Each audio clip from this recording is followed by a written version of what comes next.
Lovely. All right, then, everybody. Welcome in to the Offensive Charm Podcast, episode 116. I am Alex. Most just call me Jazz. I'm your main host. And, of course, I'm joined by my dear friends, Emerada, Bear, and Asta. Woo! Hello. Hello, Chad. Yep. And we're here to talk about everything that's been going on in pop culture last week, as always. But before we get to all that, we got the weeks. And before we get to the week, did we just lose? Oh, this is my problem. Oh shit. Oh, what happened? What happened? My stuff dropped really low for a second. No. So, Back to your, but you're or back. the... Oh, okay. And so it didn't drop all the way out, just enough to kill you guys, both of you, for a second. Oh, So Do we gotta do the whole intro again? no, you just gotta tell them what we're doing before the weeks. Okay. Yeah. So we're gonna talk about the news and we're gonna talk about the weeks. But before all of that, Rada's gonna take us through a bit of housekeeping. Rada, if you would. You know I'm not a housekeeper, right? I mean, That's why I got a black kind one. of. Damn. It's been like 5 minutes. That means I'm late. And What yet, are you talking about? And yet, Dark go ahead. humor. He is pretty dark. Anyway. Yeah, so you can go ahead and at any point in the time you have a question for us, you can go ahead and pop it in the Q&A, which we will answer at the end of the session. However, if you would like to ask us questions along the way, or you have something you want to bug us with, or you want to make us watch something terrible, feel free to give us money and we will address it right that very second, just to be sure that you get your money's worth, or we'll at least try, That's how that is. Mm. Yes. That's it. That is it. That's exactly it. So, Chad, give us money. We need it. We need it bad. Come on. It all goes right back into here to make us better for you. Yeah. It's not like Except we're for gonna- Jazz, for some reason, he's just staring at the screen. What, did you something Yeah. Oh, wrong? sorry. No, you didn't. There's just No, Chad. one of the stories just had one of the stories for later on had a slight update just now, and it's hilarious. But we'll get to that. We will get there. I promise you, we will get there. Fuck. Anyway. Yeah. Yeah. So with that all said and done, I suppose we can get right into the weeks. Who's been up to some stuff, some things, perhaps? Bear has. Anyone?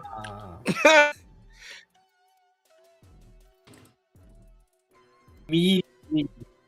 God damn it. Ah, fuck. It is great. No, my frames are dropping. No. Oh, We're losing Rada. Shit. Yeah, but if we lose Rada, we lose the stream. Yeah. Is it Slowly podcast? climbing back up. Okay. Yeah, All right. And Asta vanished. Yeah. Did I finish? You both him and you, for some reason, when it happens, you guys disappear, both of you. Oh no. Weird. It's weird. So I'm keeping an eye on the stuff, but yeah, I don't know what's going on here. Yeah, neither do I. So how was your week, Bear? You didn't catch that? I've been ill. I haven't really done anything. You've been I don't buy ill? Are you sick? That's what ill means. Oh no. What'd you get? I don't know. Fever. Voice has been going out, but I'm Oh. better. I'm feeling better. I I'm just glad. don't feel good yet. That's always Oh. fun. Yeah. I mean, Yeah. if you need like a break, dude, like you can ask, Oh, okay. Well, Well, I guess I'll go fuck myself then. My week. I'm joking. Oh, hope you feel better, Bear. oh, he left. Yes, he did. Oh shit! I thought What? he actually we're- left. Okay, We're off to a rough start today. indeed. Off to a little bit of a rough start. Barry, if It's you're a day listening, for I sure. hope you do better. Love you, buddy. That was very poorly timed. Oh, welcome back. Oh, so Man, you didn't just leave us? No. everybody's just having connection issues tonight. It would seem. Oh, that was hilariously timed. I don't know what you're talking about. I figured thought he you left and was left. going to come back. I'm not going to lie. I No. didn't think he would come back, honestly. If I didn't feel good enough to be here, I wouldn't be here. So Fair enough. Mhm. we're all good. Well, So what'd you do, Yeah. Asta? yeah. I finished Witch Hat Atelier, Mm. which ended on a cliffhanger, so I hate that. Well, as all But, first seasons do. Yeah, as often as they do. The second season has already been confirmed, but Mm-mm. it is what it is, and it's really fucking good. All right, like the show really holds up. I feel like there are a lot of like very interesting stuff in it that is, there's a lot of potential there, Mm-hmm. as I said, and it's really entertaining, right? That's good. I do need to. I it's on the list of things for me to check out at some point when I get the time. It's just time. No, I know. Always a thing. It's a great show. I really recommend it. The characters are great. The action is fabulous. Fucking the animators in Japan continue to go starving, but they do good shit. Yeah, that's a that's a whole other topic, right? That's a whole other Yeah. conversation. But I mean, hey, like Because I saw a sake tweet of about this. that quality, I'm willing to have some animators die. Yeah, it's like I remember I saw a tweet earlier today of someone comparing like a well animated anime to say specifically Invincible here, Western made cartoon. And one of the comments was like, you know what, guys, if this is what it takes to get good animation, I'm just gonna have to bite the bullet, take the sacrifice, and endorse slavery. I'm sorry, just gonna have to. I'm like, you know what? Damn, kind of get it though. I can't. Fucking some of you may die, but that is a risk I'm willing to take. I'm willing to. There's a title here. There's a title here somewhere. There is a title. Black man advocates for slavery. Yeah, Not something like that. what I Yeah. was going for, but sure. Oh fuck. Yeah, no, great show. I mean, you compare it to Invincible, but there are good shows that have good animation here in the West, like everything Critical Role does, like Vox Machina and The Mighty Nine. Those are well animated. True. I haven't actually watched them, so I don't know if they're like overall good. But when I've seen of like the they're animation, pretty solid. they're solidly animated at least. So that's it's solid. that's a fair point. It's. I'm gonna be honest. It's not on the level of like shows like fucking Witch Hat, One Punch Man season 1, like all that good like. But it's better than renowned Invincible, both- I would have to assume. Yeah. It's most definitely better than Invincible. And hey, I heard the new season of The Who May Cry is also well animated. So Yeah. maybe- Yeah.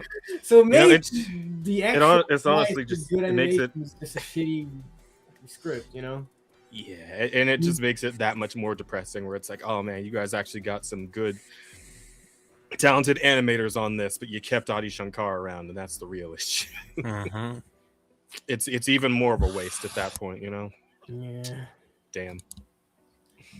Well, So that's how it goes sometimes. What else did I do this week? Brazil got eliminated from the World Cup, Yeah. and I lost custody of Hatsune Miku. Mm-hmm. That's something that happened, and that made me really depressed. Because I was almost done with a Miku drawing, and then I lost her. Now it's time to draw Norwegian Miku. I'm not gonna draw Norwegian Miku. Fuck that. You're missing out. She's tall. She is tall. That is true. That is true. It's everything you want to hold. I have seen some solid art of fucking Viking Miku. So I mean, listen, I'm not a sports guy anyway, so I don't really have much stake in this aside from appreciating like the art and the fucking ridiculous meme that is Miku becoming the World Cup trophy, right? Yeah. My most successful post I've ever posted on that site came from this stupid bullshit. So you know what? I'm kind of here for it. 120,000 likes, man. What the fuck? Damn. Shit is nutty. Yeah. Be grateful for Miku. Yeah, I guess so. That shit, my shit went international because of Yeah, the guy speaking Spanish. and like I saw some posts in like Korean and Japanese and Chinese, all kinds of shit. Like I don't even know, dude. It is crazy. That's But it is funny. It is funny to see people like getting all like people who normally would not give a single fuck about the World Cup, just all of a sudden all the way in because Miku is involved. Miku is involved, and she is the great uniter. I mean that I feel like the great bridge Miku. Yeah. Between the fucking dorks and the jocks. The sports fans and the anime fans. Yeah. Yeah. It was foretold that Miku would bring us all together. But yeah, I guess that's pretty much it. I didn't I haven't done a lot this week. Just watching some anime, enjoying some sports. Yeah, that's pretty much it. Cause I haven't downloaded any more anime to watch during work, so it was just which had. Fair enough. Only so much room on your phone and all that, so yeah, exactly. Can't blame you there. All right. Fair enough. Yeah. That's my week. Okay. Anyone else do anything else? I mean, there's 2 people left. Oh,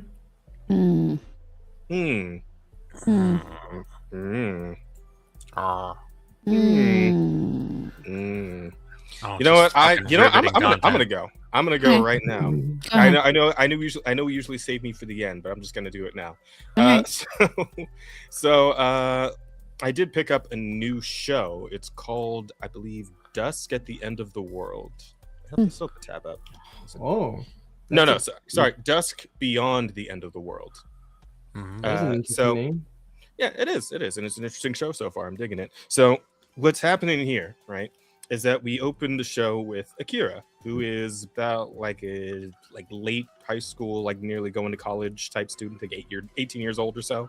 And he is in love with Toasa. And Toasa is a genius inventor who specializes in AI. It's funny because like the first episode of this, the prologue, episode 0 of this anime, reminded me a lot of kind of what we're dealing with right now in reality, because because Toasa makes a lot of AI stuff, like smartwatches with companion smartwatches, smart vehicles that drive themselves, smart fucking billboards with different advertising and all this shit. And her most recent undertaking is smart humans. That is to say, AI-controlled androids. She wants to make artificial people, essentially. And this is a bit of a point of contention for the entire planet, pretty much. Some people are really for it. Some are very much against it. There's, religious institutions getting involved, yada, yada, yada, yada. But at the same time, Toasa and Akira are also getting closer together, and they decide to go out, and that's great and all. But while Toasa is having one of her talks about AI and how it can improve humanity and all that shit, unfortunately, an extremist decides to run up onto the stage and pull a gun on her. Fortunately, Akira is nearby, but unfortunately, he takes a fatal attack in her place. And with that fatal wound, he is rendered unconscious. However, when he wakes up again, he finds that 1, he is not dead, and 2, he is in some sort of weird, sustaining pod thing that has been broken open. And when he falls out of it, he realizes he's also in an abandoned, destroyed building. And when he looks outside, he finds a Japan that is entirely in ruins and overgrown with vegetation. So he's been in this thing for a fucking while, as a matter of fact. And some shit definitely went down while he was out. But yeah, he quickly discovers that the world has been taken control of by a new organization called the OWEL. Still not really sure what the acronym is for, but these guys are not especially kind. And during an altercation with them, he is actually saved by an android, one that looks, weirdly enough, identical to Toasa, named Yugure. And Yugure tells him that she wants him to marry her, though she seems to not actually completely understand what that's about. So essentially, these two decide to go on an adventure together to figure out what the hell happened to Japan in the time that Kira was out of it, as well as what happened to Toasa, who is completely missing at this point in time. So yeah, I mean, it's sort of like a mix between like a romantic slice of life and a like action anime. It's pretty cool so far. I've been digging it. I'm like 5 or so episodes in, and you're gradually getting a few more pieces of, essentially what's missing from what Akira knows between the point where he died, quote unquote, and where he woke up about, I'm gonna give it, it's about like 200 years in the future after the point where he was taken out. So yeah, it's man at a time sort of thing, but it's pretty interesting so far, and I'm very interested to see exactly how things got to the point that they're at now in the future. Everything's kind of all fucked up and ruined. One would have to assume some sort of gigantic war, but yeah, something like that. Maybe extremists or something like that. Yeah, it was pretty good. Yeah, so there was that. I also checked out a few more demos. The first of which was called, what the fuck is this game called again? Yes, Ash of the Covenant. Let me see if I can get a little gameplay video up here. Ash of the Covenant. Let me see. Covenant. Here we go. Let's borrow this guy's gameplay for a second here. Chat, go follow Curex Plays. He's gonna help us out today, though he does not yet know it. I mean, are you gonna share your screen? Yes, I am doing that right now. Yeah. So, from what I can tell, there doesn't really seem to be much of a story set up to this, save that you are a knight of some kind and you're fighting through an army of undead, and it's a roguelike. It's a roguelike. It is. I see. A roguelike, you say? Yeah, it is. But it's pretty neat. It's an interesting kind of a game. It seems to be doing something similar to, say, Hades, where like the upgrade paths go with these different gods, like this big shiny guy here, and they usually have some sort of element associated with them. Pyraxis, the Cinder King, you can probably guess, is the fireman. There's also, as far as I've seen so far, a guy who's all about blood, one that's all about water, lightning, etc. And it seems like depending on how you build yourself throughout the run, they can like kind of synergize, but they can also like what's the word? Deteriorate each other, I guess would be a good word here. Like they can kind of fuck up your other buffs if you don't build them right. Like if you take buffs from different, I guess they're gods of some sort. But if you take like opposing ones, like say one fire, one water, they'll kind of like take away from each other instead of build towards each other. Yeah, so it was kind of interesting there. Yeah, but in terms of the game itself, I mean, it's honestly a little bit wonky. Like it feels like it's kind of getting towards something smooth, but at the moment it's still very like it's kind of hard to like actually attack something without getting hit, because it seems like no enemies like have hit stun per se. Plus you just get mobbed by like a lot of guys all at once. And once you get further in and start getting down with like the tougher like elite enemies, like you're just getting all kinds of bullshit thrown at you, and it's really, really difficult to not get hit. But the actual like combos of like different upgrades you can get, they are really cool once the ball gets rolling on that. But I would say, in all, from the couple of runs that I did, the game just needs a bit of fine tuning. Right, it's not especially well optimized either. A lot of because I got a pretty strong rig, but a lot of stopping and starting, especially when I turn the camera, just a lot of good amount of stuttering here and there. This guy's gameplay actually seems to be a bit smoother than mine was, but so maybe I can adjust some settings or something and get something a little smoother going. But yeah, I mean, it seems like as far as a proof of concept goes, there's definitely something here, something that could be very interesting once it's had some time to a little more time to cook. But as of the moment, it's a little rough.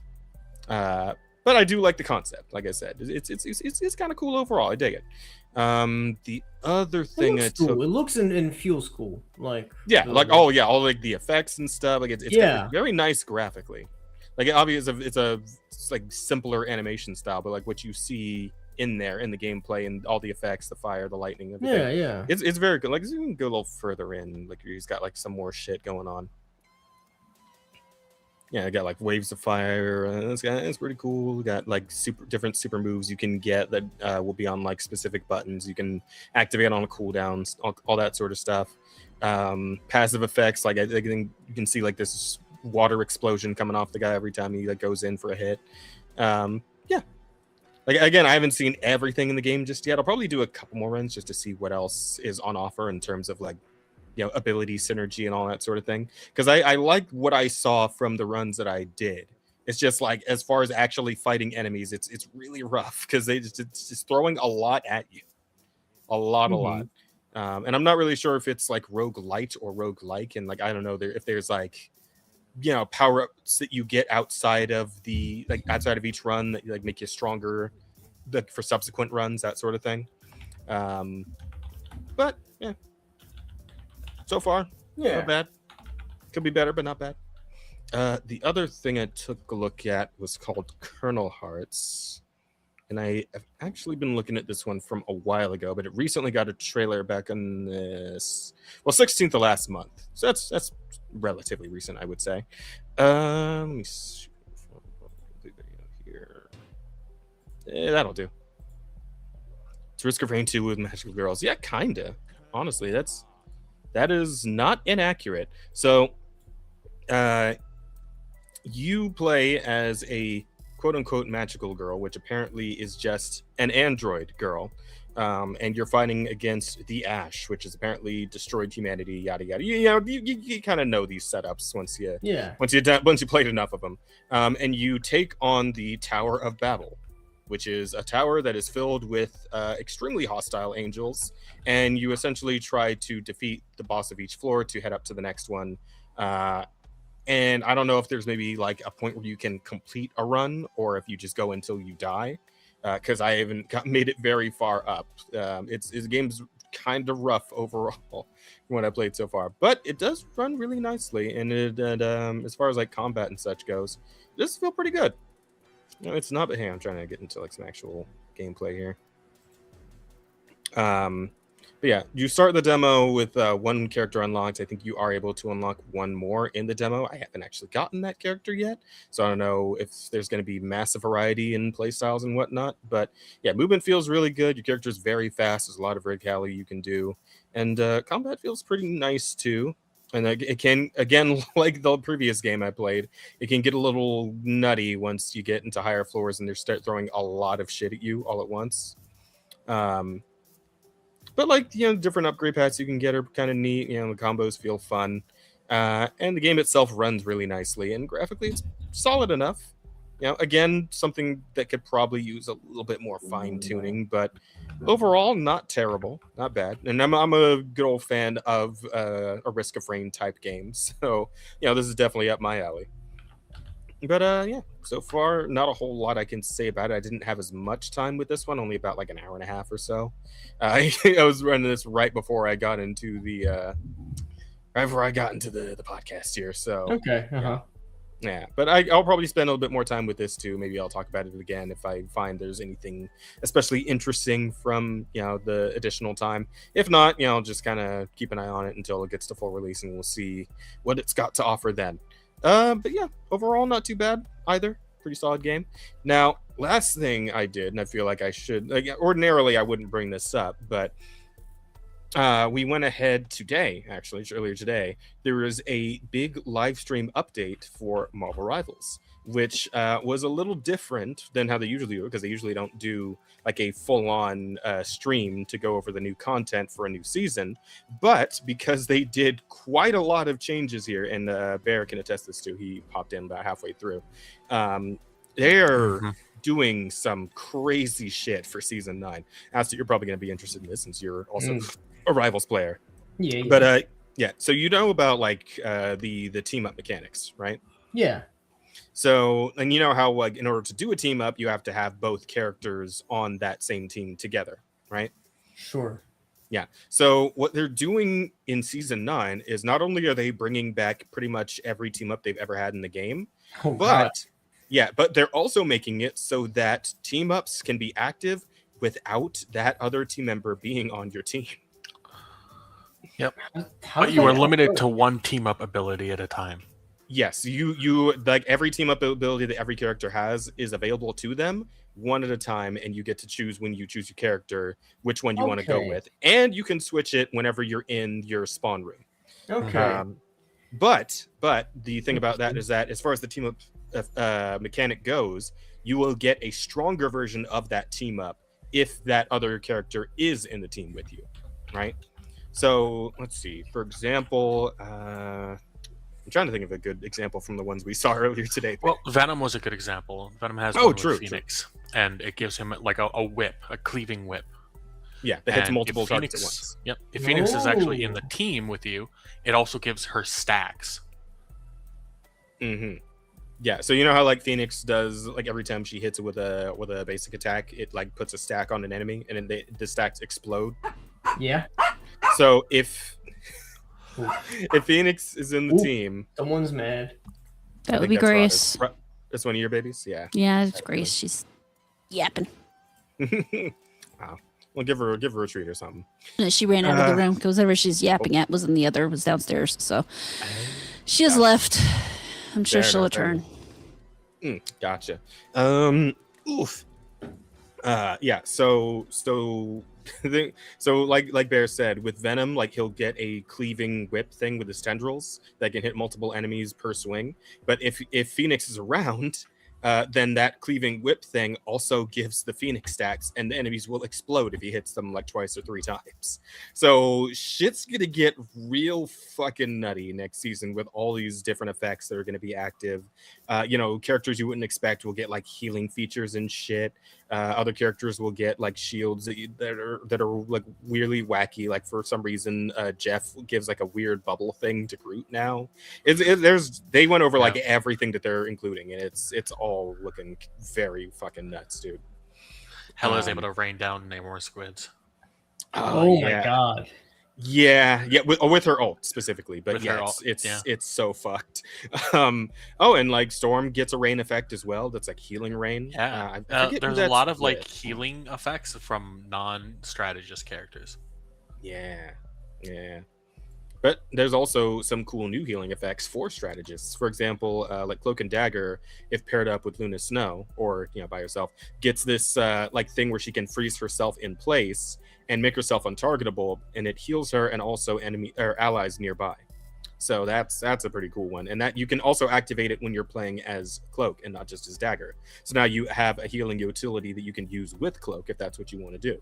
Because again, these are ones you can choose whether or not that person is on your team, and you can do it in your spawn room at any time. So that's like a lot of what was the word you used, Bear? Like build expression, I believe. Yeah, a lot of skill expression to be had with this going on.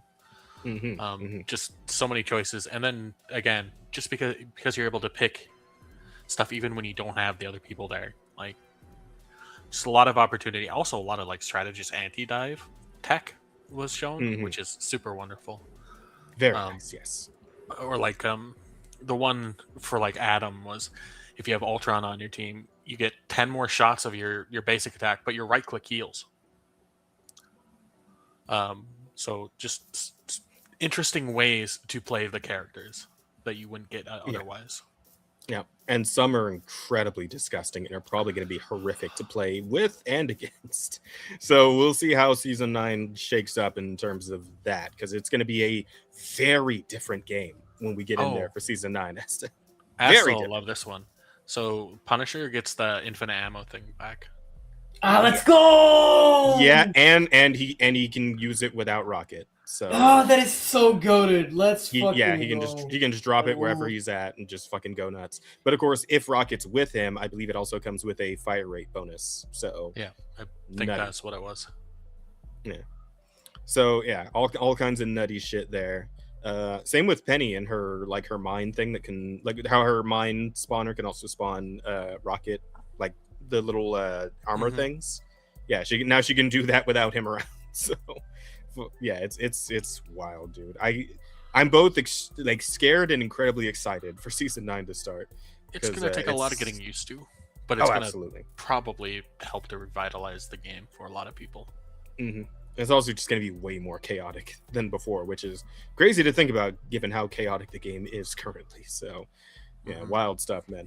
Oh, also they showed off Jubilee and her moveset and everything, so that's cool, and she looks really good both in design and gameplay. Very excited for Jubilee. Yeah, so we did that, and then we played some rounds after that. But yeah, good stuff there. I guess the only other thing I could comment on is that I've just really dove headfirst back into Grand Blue Fantasy Relink, because I believe we are what is it, 7th already? Fuck yeah, we're 2 or 3 days away from the big expansion coming out. So I've just been trying to get all my characters ready for past endgame, which it's been fun. It's good. I do very much like the game, but it's one of those games where once you get to endgame, there's nothing to do but just grind out to make your characters overpowered, and fuck me, is it a crazy grind, man. It takes a lot of time to build up one character's strongest weapon, hours if not a whole day. So but I mean, I am still enjoying it, so there is that. But and I'm looking forward to the new content. But yeah, just kind of grinding it out right now at the end game. But I feel bad because I haven't played fucking Path of Exile with Bear in a week and a half. So yeah, we need to make some time for that soon. Soon. Maybe Saturday night, because I don't think I have plans for Saturday. So yeah, maybe that Friday or Saturday, we'll see. But yeah, that's pretty much all I've been up to. Bear, Rada, you guys ready to talk about your weeks now? Bear already talked about his, remember? Yeah. Oh, did he? Yeah, Oh, he checked. It must have been really short. Wait, Yes, I've been ill. I haven't done anything. Oh, That is literally what he said.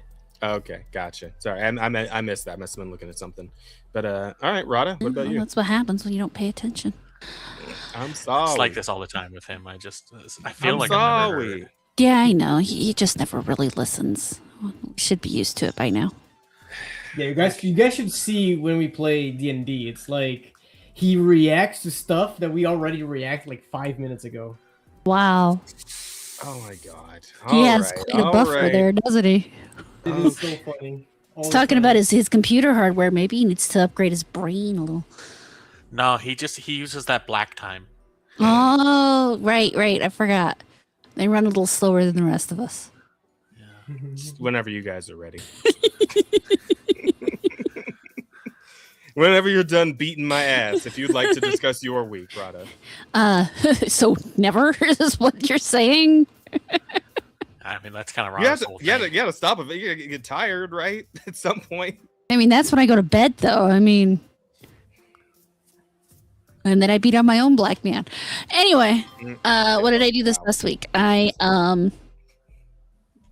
did stuff. I mean, I played more Neo 3, which is fun. I have no idea how close to the end of it I am. I've got to be getting close, but I don't know how close. So that's fun. Then we did some more 7 Days to Die, which was also fun. We watched some movies this last weekend. We did the 4th of July thing. I hope everybody had a happy and safe 4th of July. Does everybody still have their fingers? Yep. Oh, yeah. You guys had that. Yeah. I like how you're the only one who mentioned it, and yet all of you are American. I It's hung out after. indoors with a delicious American rocket pop. Yeah, it stormed here, so we didn't get to do anything. That's I right. have 2 dogs who are deathly afraid of fireworks, so that was fun. But we did that whole thing anyway. But we also we watched some movies. We actually watched Good Boy, which was that horror movie from the dog's perspective. A little disappointing. Really? So I mean, the storyline was interesting, and I won't ruin the obvious plot for you, because when you watch it, you figure it out partway through exactly what's going on. But I won't tell you what that is. But the thing that was the most disappointing to me is, I mean, overall they did a pretty okay job of things, but partly it had problems keeping my attention. And a lot of it you could tell, well, this is obviously a soundstage. I can tell they're using fake rain, or some of the effects were not very good. But, I mean, it is an indie movie, so you kind of got to give it a little bit of leeway, but, it was okay. Wasn't, like I said, it wasn't the best thing ever. I would say if you can watch it for free, it is, I believe, on Amazon Prime for free right now. Give it a watch. Otherwise, I wouldn't pay to watch it, I don't think. I mean, I'd watch it again if it was free, but I wouldn't pay to watch it. I wouldn't buy it. Damn. That is not a glowing endorsement, huh? Yeah, I mean, it was okay, but it wasn't. There was no real fear in it. Well, yeah, because the whole thing's through the perspective of the dog, and they're probably not going to hurt the dog. So. Well, I mean, that the dog doesn't die at the end, so. Yeah. They ruined that way back at the beginning. But when you watch it, there's more. I mean, and they had a good idea. I think maybe with a little bit more budget, they could have done more and done better. But again, indie movie kind of is what it is. We will also watch The Sheep Detectives. Sheep Detectives. Yeah, that was hilarious and cute. I saw a clip recently with like a bunch of sheep talking about what God is or what Jesus is. Is this the movie where that comes from? That was that movie, and that was a funny little part. But yeah, a bunch of sheep are on a farm, and their shepherd dies, and the sheep have to figure out, or try to figure out who did it. Which, I mean, in the end, they kind of have to figure it out, because otherwise they're going to be sold to the shepherd next door, who's actually killing sheep to feed them to people. So if they don't, they're gonna die. It's kind of the thing there. But that was it was really cute and worth the time. I would recommend watching that one. It is also free on Amazon Prime, so okay, I do recommend that one. Then we watched another horror movie called Body Cam, which is a movie about two police officers who get called into this house, and some supernatural stuff goes on. And it was okay. I had some really interesting ideas and some really cool effects that they chose to use. They overshowed the monster, though, at the end, and kind of fucked up. I mean, if they had just ended it a little differently, they could have had a much better movie. But I mean, but the concept's pretty strong, huh? The concept's okay. It's a good concept, but it could have stood to have a better execution. But again, you're talking B movie horror, so you go in knowing what you're gonna get, kind of thing. It's not going to be great, but it was worth watching. Again, I wouldn't buy it. I would watch it again if it was free, but I wouldn't recommend anybody pay for it. I don't go out of your way to find it unless you're really interested in B grade horror. So, which not usually my thing. Well, I mean, I guess there weren't any winners this week, and that's fine. There's bound to be a handful of bad ones. She'll watch a good one at some point, and she'll tell us all about it. I wasn't disappointed.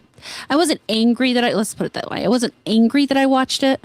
and I'm glad I watched it for free, and I didn't feel like I totally wasted my time at that point. Yeah. So, and that's kind of how I kind of try to judge those things, you know? Yeah, that's Do I feel like, am I mad that I watched this because my time could have been better spent? I wasn't. So, okay. Because I didn't spend any money on it. If I'd spent money on it, I'd have probably been a little irritated, but not a whole lot.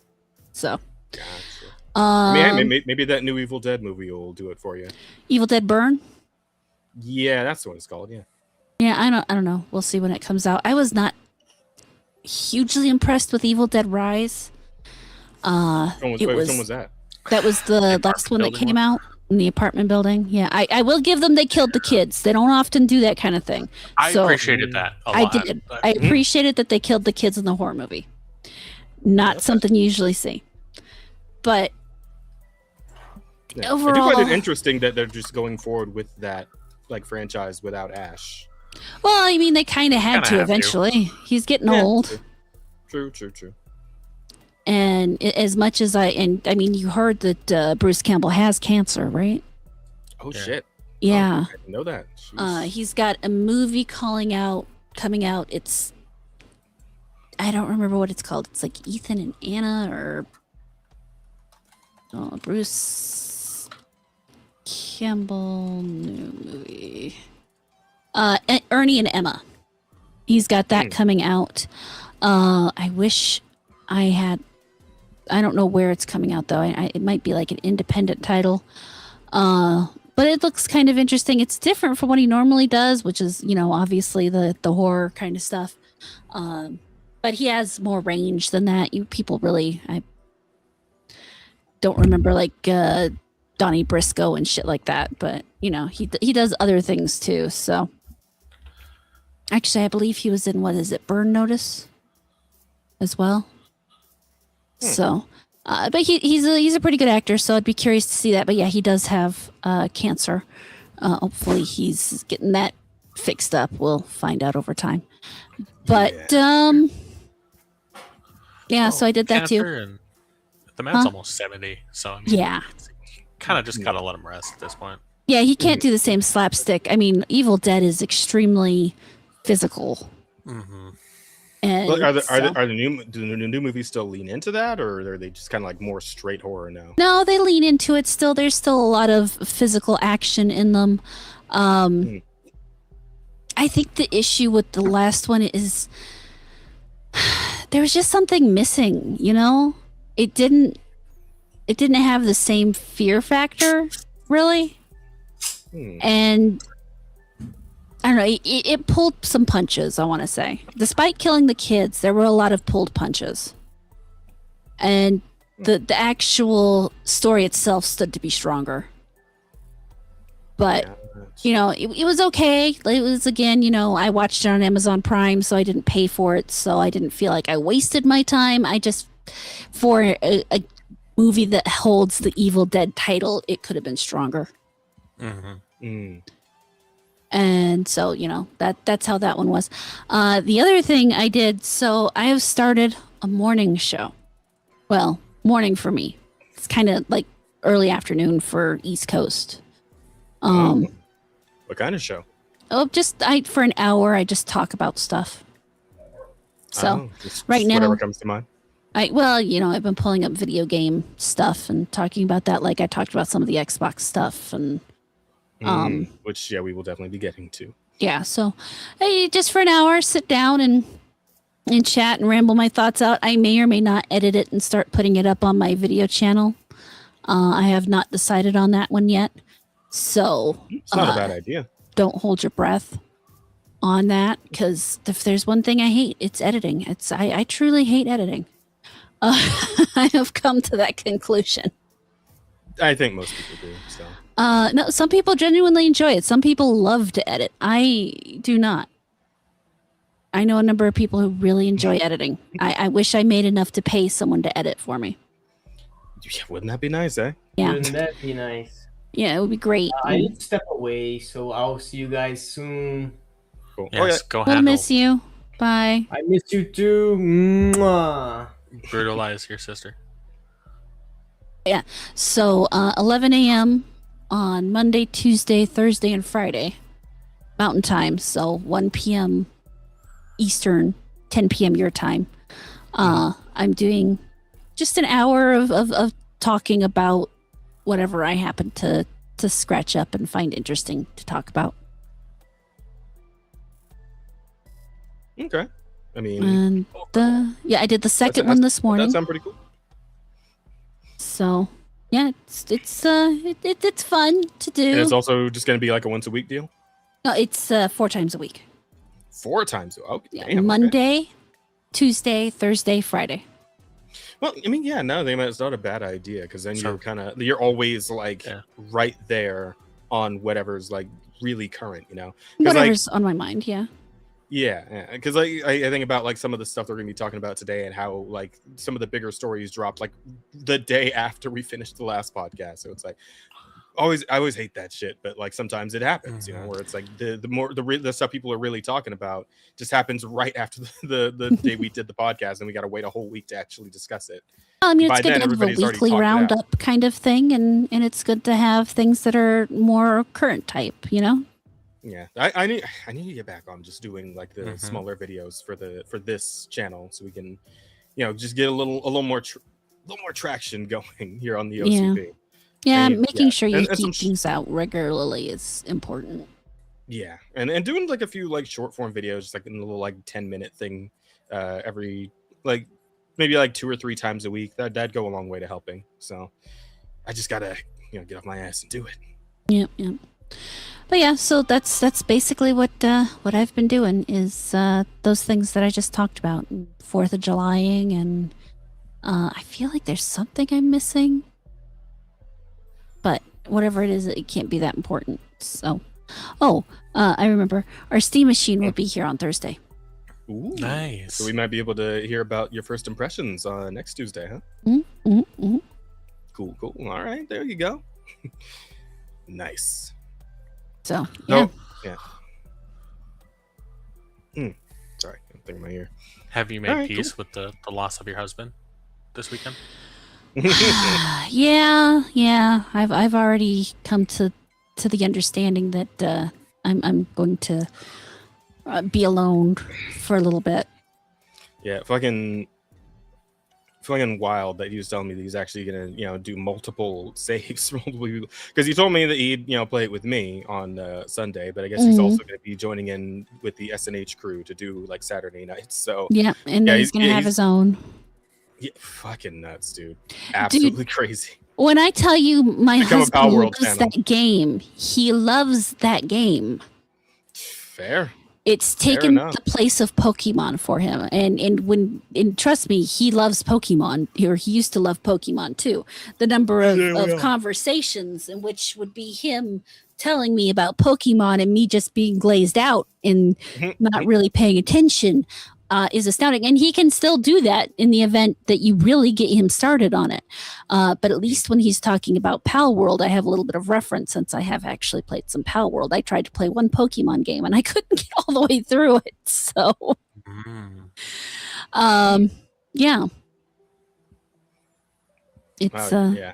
Well, I guess, you have a little more time with him, so I just make the most of it, right? I have until Friday, basically. Well, but Friday he'll still be doing 7 Days to Die with me, so he doesn't get out of that just because Pal World released. All right, well there you go. At least you guys still have your. He'll be just fucking vibrating in his chair. But we'll play that, and if that doesn't go too late, we'll finish that up, and he'll go right into Pal World. So. Yeah. Good shit. All right. Well, I suppose that's everybody's weeks then, eh? Yep, pretty much. And Asta got his in before he left, so. He did, which is solid. And making good time, yeah. Only 1 hour in. So let's talk about what's been going on. So I think that we should go ahead and just rip the Band-Aid off one of the bigger stories here. Let's talk about... hang on. Here we go.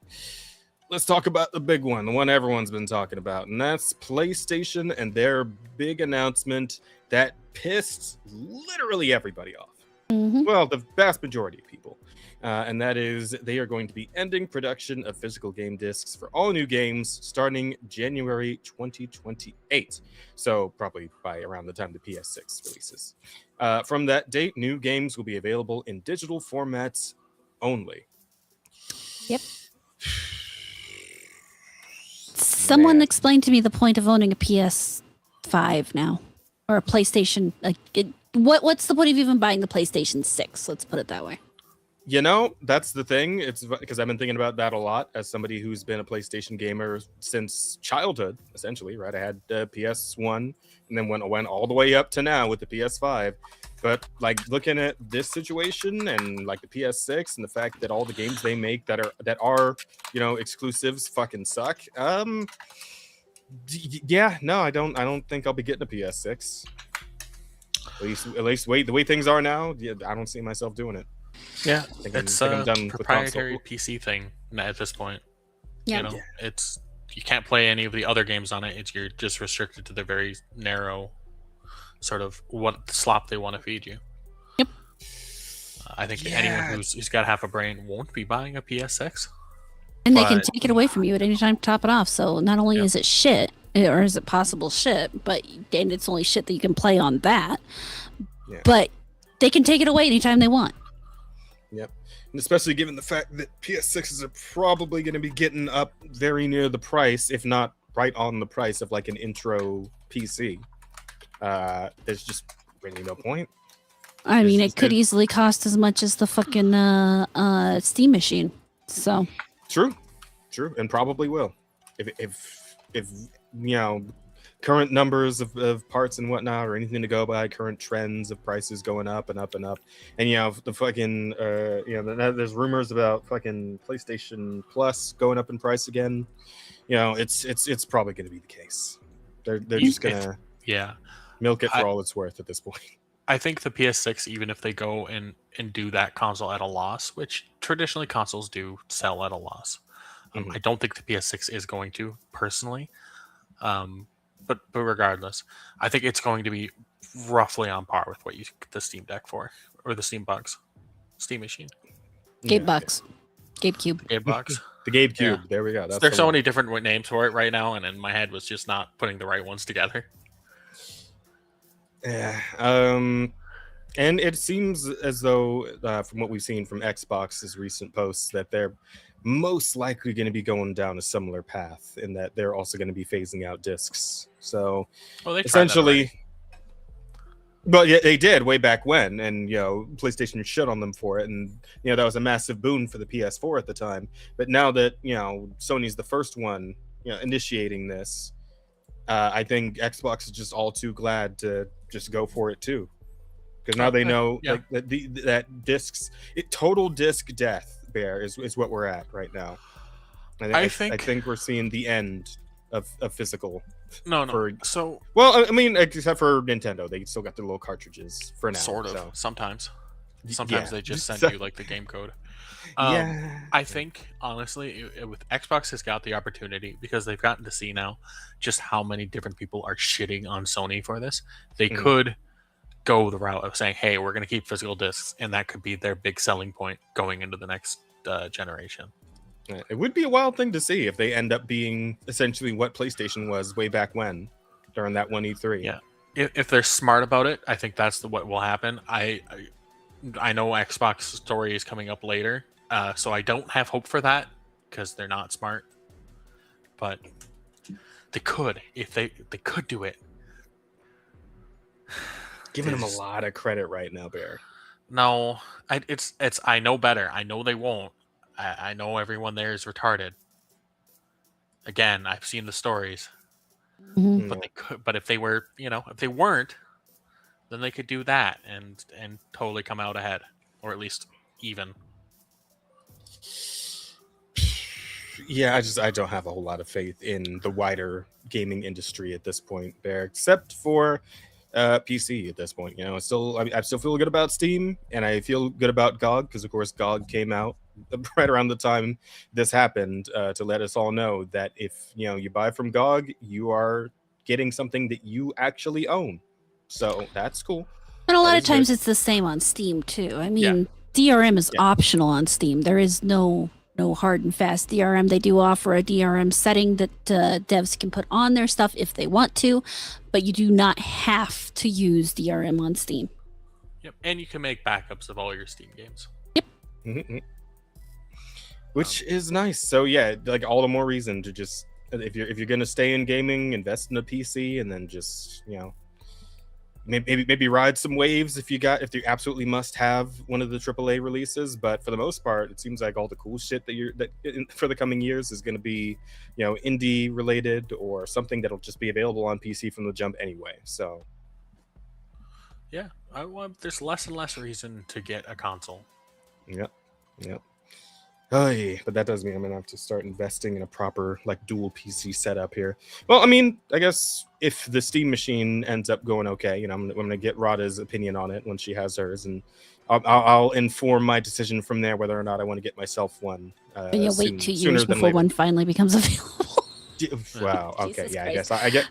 I guess I may be fucked on that front. Yeah. You kind of. I mean, I was for one, I was shocked to get into the queue. the queue, the randomized line that they did, and then to have it pop up when it did, I was so pissed. I was hoping to God that they would wait until like September. That would have been much easier on my heart and on my pocketbook, because we're going to Vegas in August. And so to have to drop that money right before is not fun. Well, you've already done your gambling, so now you don't have to in Vegas. I still have to go to Vegas because my You didn't friends say are you going to don't have Vegas. go. I just said you don't have to gamble. Oh, I don't normally gamble. Well, I might. I usually put like $100 in a slot machine and gamble it just to see You if I would. win anything. You would do the slot machine. Dude, I won $7,000 off of a slot machine in Vegas in like 2015. Oh no, that was more like 2000. Sorry, that was 2009. It was a while ago, but I won $7,000 off a machine in Vegas. So, I mean, hey, that's pretty baller. Like, I get it. Like, cool, you won, but slots are just the least interesting way to gamble. No, but they're the easiest. Wait, what would you say is part the of most the other problem. interesting? It's really easy to just feed money into a slot machine. Yep, that it is. It's kind of a double negative for me. Yeah, you gotta be careful, and you have to have some self control if you're gonna put any money in a slot in Vegas. That's why I said I'll put $100 in, and that'll probably be it. If I'm feeling a little froggy, I might do an extra 20, but that's it. Well, Yeah. I mean, you are green, so Yeah. I mostly go to Vegas for the food, and it's the FNT Geeks and Gamers meetup. So I'm not gonna say anything. why? I'm not gonna say it. You know you're allowed to go if you want to, right? No, not that. The Oh. you mostly going for the food comment. I'm sorry. I can't. Oh, Nope. well, I'm a fat chick. What do you expect?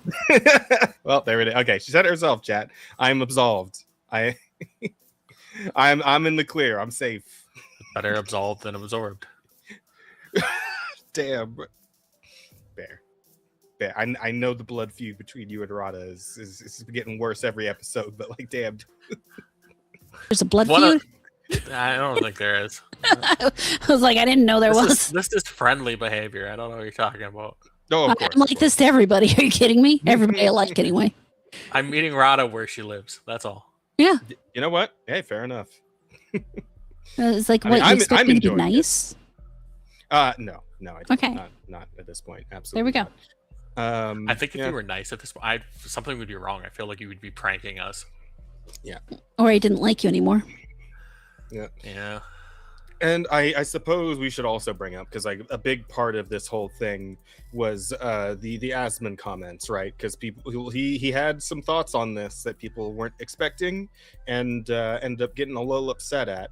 And essentially, if I recall correctly, what the bulk of it was, whether or not they're making physical discs doesn't really matter, because you also have the things where it's like with a like PlayStation disc, there's also the matter of whether or not a game will activate depending on Sony's parameters. For example, he brought up a game that people like pre-ordered through like through a different country to try and play it even earlier, but like when they tried to put it in their like American PlayStation, it just barred them off from it because it hadn't like hit the actual American release date for that game. I remember which one he used. It was a specific example, but I don't remember which one it was. But essentially, making the point that even if it's on a physical disc, there are still ways for Sony to just deny you your ability to play it if they really want to. So, to that point, I do understand where he's coming from. And I also understand the point he makes where if Sony was better about guaranteeing ownership on digital downloads and purchases, then people probably wouldn't give nearly as much of a shit about physical discs. And like again, I can't really argue that because I've bought a lot of my most recent purchases digital only. Like I can't remember the last time I actually did a proper like disc buy for a game. Was it Tekken 8?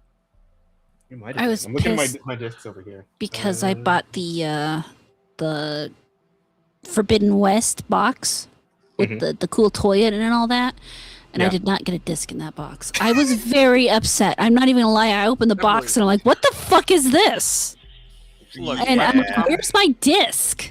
And no, it was a fucking download code, and I'm like, "Dude, I spent over $100 on this, and you're not even giving me a fucking disc."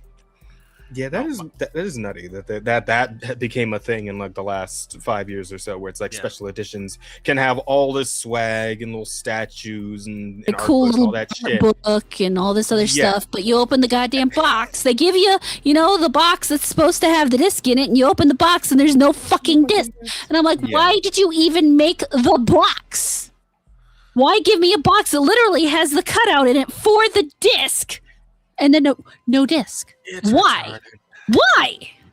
It makes very little sense. It is quite strange. Save yourself the money at least, and don't print the box. Don't make the little box. The box. Do the art. Why? You can give us like a printout for the box art. Like there are different ways of presenting it. Then instead of like, haha, you didn't get the game. It's not in there. Yeah. It was so weird. And I feel like at this point, like unless it's a game that has some sort of cool special edition thing, I just don't really bother with like physicals anymore. And like if, at the very least, like some kind of like cool steel book or something, right? I think the last time I went like big in on like a big special edition was was Street Fighter 6 because it came with like the statues for a couple of the characters. But yeah, I mean, as far as like games go, I really don't buy physicals anymore. Like I'm just not realizing that. I just don't. And so it's not really a big issue for you. But my problem with like the Asmund comments is he's largely saying is, well, some of you guys are standing in shit already, so it's all right that Sony's gonna take a dump all over you. It's like that's not really. Like, here's the thing. Like I said, I understand where he's coming from. Whether or not I completely agree is another matter. And I don't completely agree. I do think that there should still be a physical market for people, for collectors, and people just want to have a physical like manifestation of the thing that they're spending money on, that they know that they can keep and use. In perpetuity. But I mean, again, like I said, like the fact that they can just like terminate your ability to use that disc anyway, that's a part of it. And the fact that they don't have any sort of any sort of guarantee on digital downloads being owned and not just like a fucking a license that you're technically renting, right? Like those are the two big points of contention here. And I do, and like I said, I do think that if they could clear both of those up, then this wouldn't be anywhere near as big of a deal as it is. But yeah, I do think that in general they should still make physicals. Just because it's always been a part of this hobby, right? Is because the collecting is obviously not as important as the playing of the games, but it is a part of it, right? I like having all those fucking discs up on my shelf to show off. Let me see like the history I've been through and all that. It is nice. It is nice to have that. I mean, as a PC gamer, I was actually really upset when I realized I can't buy physical games anymore. I can't physically go and buy it, not on a thumb drive, not on an SD card, obviously not on discs because most computers don't even have disk drives anymore. I was very upset about that when that happened, that you can't even put a DVD in your computer anymore unless you go and buy a USB disk drive. And and it has to be a USB one. I know like my most recent tower, I had a disk drive and there's just no slot for it anymore.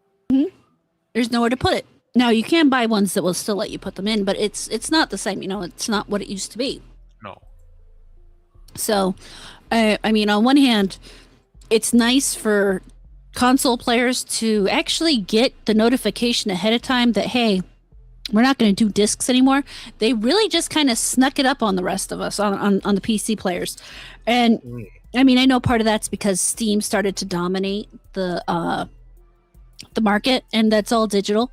But we never had to well, I mean, we kind of did and kind of didn't, but there was never really the same kind of fear of losing your games the same way you kind of face it on a console, just because not all games, like I said before, have DRM.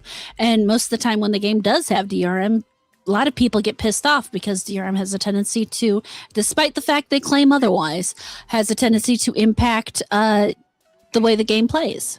Mm-hmm. And so, I mean, they're obviously trying harder to push more DRM into PC gaming. They try very hard, but mostly it was Sony trying to sneak it in with fucking like what they did with Helldivers when they wanted people to sign up for the PlayStation Network, and people were like, no, we're not doing that.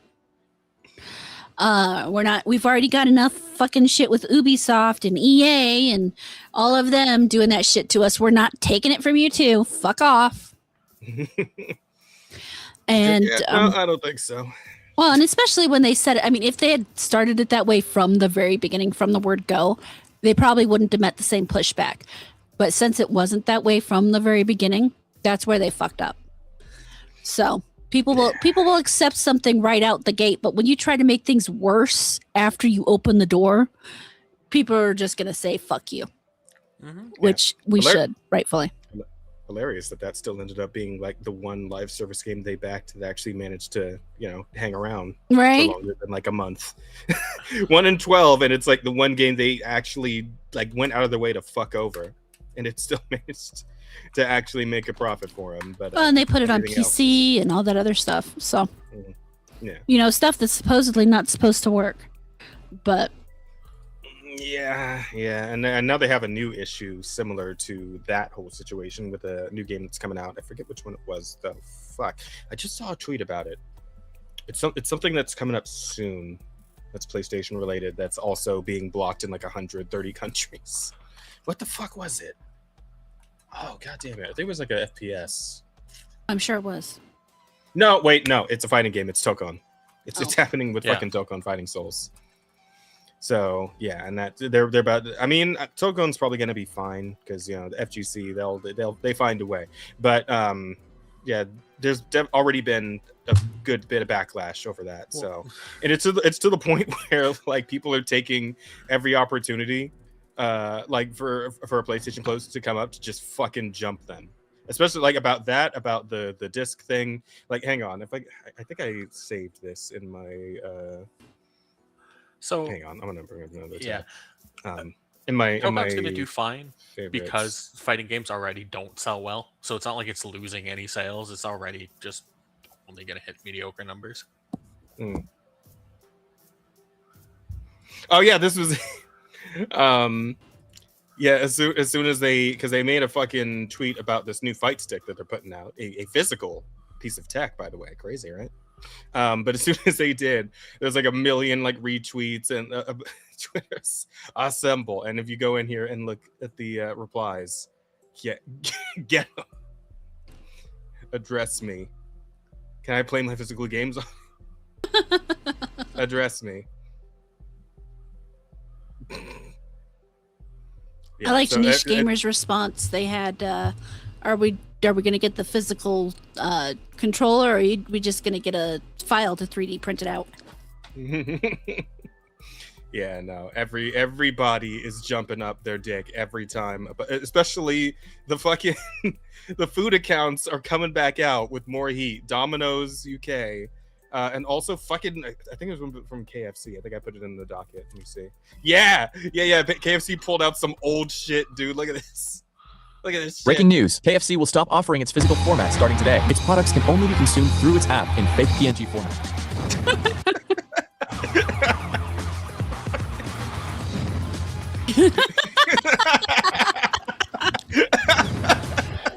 That's some old shit. Wow. Downloading pirated chicken stealing. Oh, fuck. Who's ever running their social media account needs a raise for that one. Mm-hmm. It's so good, dude. Yeah, and it's been a bunch of them. There's gonna be like a compilation post of like all the food Twitter accounts is shitting on Sony constantly. It's That's really fantastic. fun. It's great. It's so fucking good. Holy shit. Yeah, but so there's been that going on, but like I said, Xbox is having an equally shit time. And it's not just the whole thing where they're very likely, moving towards no discs as well. It's also shit tons of layoffs. Guys, you ready for shit tons? You ready for more layoffs? Shit tons of them. So Xbox is set to necessary lay off too. 3,200 employees, 20% of its workforce as part of a company reset. Now, I will say that's fucking nuts. If 3,200 people is only 20% of their workforce, but at the same time, holy fuck, 20% of your workforce gone all at once. That's In addition, Xbox is spinning off and or selling 5 of its first-party studios: Arcane Lion, Compulsion Games, Double Fine, Ninja Theory, and Undead Labs.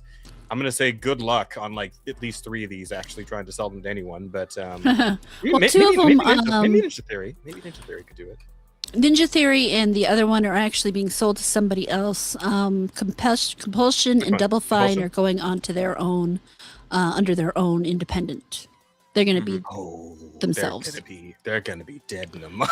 Yeah, that was my thought. Yeah. They're going to go off and they're going to kill themselves. Yeah, they're limping into the fucking desert with one broken leg. Like they're not gonna last long. Yeah. It's gonna be over for them pretty fucking soon. Apparently, they also ended their partnership with IO Interactive, who are the ones who did that new Bond game. Mm-hmm. Yeah. And they released a big statement about how their new fantasy realm thing that they're trying to do is going to be okay because they're just going to restructure things and not do a bunch of mobile spin-offs. And everybody's like, oh no. Oh. Okay, let's have a look here because they're saying this is what they still got, right? So Halo, been on a sharp decline for a while. Right. Fable, lots of derision around that new title they're set to release. The Elder Scrolls. Yep. Yeah, it's 2 or 3 years out still, remember. Oh man, the fucking stones to even put this one on the list. Fallout, Age of Empires, that one's probably doing fine. I mean, I don't really keep up with Age of Empires, but I think it's still going okay as a series. Gears of War, I mean, they're putting out a new one. People seem excited for it, so we'll see. I mean, that one was also kind of on the decline as far as I know. Doom, I mean, I do love Doom, but that last one just kind of like it. Okay, so it's like the only Doom game bad. I completely fell off of since 2016. Wow. So yeah, I couldn't finish it. I just could. I was so bored. Diablo, I mean, well, Diablo 4, right? I mean, what else do you need to really say about that one? Starfield. Yeah, because that's what everybody wants is more Starfield. World of Warcraft, you guys. World of Warcraft. Yeah. Yay. Wow. Do people still play that? I don't. Yeah, I don't. They do. Yeah. I mean, it's there's this thing called Stockholm Syndrome, you see, right, Emirata, and it's keeping the rest of the Warcraft players in the game. Okay. And there's Call of Duty, also just kind of sharp decline over the years, more and more people falling off of that. Forza probably doing fine. It's kind of hard to fuck up car game, so I mean that's probably fine for them. Minecraft, apparently, like, private servers are going to be illegal, so I don't know if that's going to, if that's gonna hold for much longer. Well, Candy Crush. I mean, there's no shortage of 40-year-old women playing Candy Crush on their phones. So yeah, but how many of them are putting in money to Candy Crush? A lot of them. Oh, really? Oh yeah. No, there are people who literally that's spend disgusting. hundreds of dollars a month on that shit. For Yeah. what? What are you getting in Candy Crush? Lives, yeah, boosts, Yeah. bonuses, the little hit of dopamine yeah. when you I- win that level after you spent $60 to buy all the upgrades so that you could. I've got to ask: Is Mamarata? No. Okay. She plays mobile games, but she doesn't spend any money on them. If they get to that point where she feels like they're gaming her to try to make her, she uninstalls. She's a real one. So there you go. Flight Simulator. Okay. Yeah, I mean that's probably fine. You know. And then if we're looking at the actual studios over here, it's hilarious that Rare is listed on. That's really funny. Is Rare made? No, because like the last thing they were gonna do was that new fucking Perfect Dark, but that got fucking canceled. So I believe everything Rare was working on was canceled. Yes. and then But they own it. They still put it on the list. That's so fucked up, Yep. dude. That feels like just salt in the wound. Like imagine somebody working at Rare looking at this fucking list and seeing their studio there, knowing that all their shit got shut down and that their studio is probably going to be dead in like another year or so. Obsidian, yeah, okay. Yeah. Okay. Bethesda, it's. I mean, they gutted the fuck out of it. They got rid of like half of the team, and I guess they fired all of the coders. Yeah, and of course 343, which we just talked about Halo. So Yeah. I don't know what to say about this. Like this is they put this here as if it's supposed to inspire confidence, but it's It inspires doesn't. something. I mean, It I inspires laughed. me to not get an Xbox. yeah, 100%. That is also what this inspires me to do. yeah. But it also So, inspires me to look at all those studios and go, know that they're short on life. You know, the AAA collapse really is coming. For real this time. Like it actually like because we could talk about that shit for years, right? But like this really does feel like AAA is about to fucking die. It is imminent. The collapse is imminent, my friends. Yeah. Yeah. They're telling us these are the studios we're taking down with us. Yeah, Yeah. right. What's the end game here? How will they compete with Sony? I mean, I guess they won't need to really, because the two biggest racers are going to be dropping out of the race together. It seems like that's what it is. Double suicide. Really? Yeah. When people do not celebrate Microsoft buying APK, told them that Microsoft's track record of buying companies and then closing or ruining them. Told them it's not just Microsoft. Companies buying each other is terrible for the customer and in competition and concentrating the market in a few conglomerates. Yep. Called me a whiny and envious crybaby Sony fanboy. They mocked me. I didn't even play on PlayStation. That's the one, right? Oh, fuck. Cut the bad fruit off of the tree. Oh, lyrium. Lyrium, it's all bad fruit now, dude. There's like maybe one good fruit in there left, maybe. But yeah, man, it's all done. It's done. Pack it up, boys. Gaming's over. Except for PC. PC's fine, but gaming, the rest of it's over. Console Indie and gaming PC, is- we're good to go. The rest of you are fucked. Yeah, console gaming is over, chat.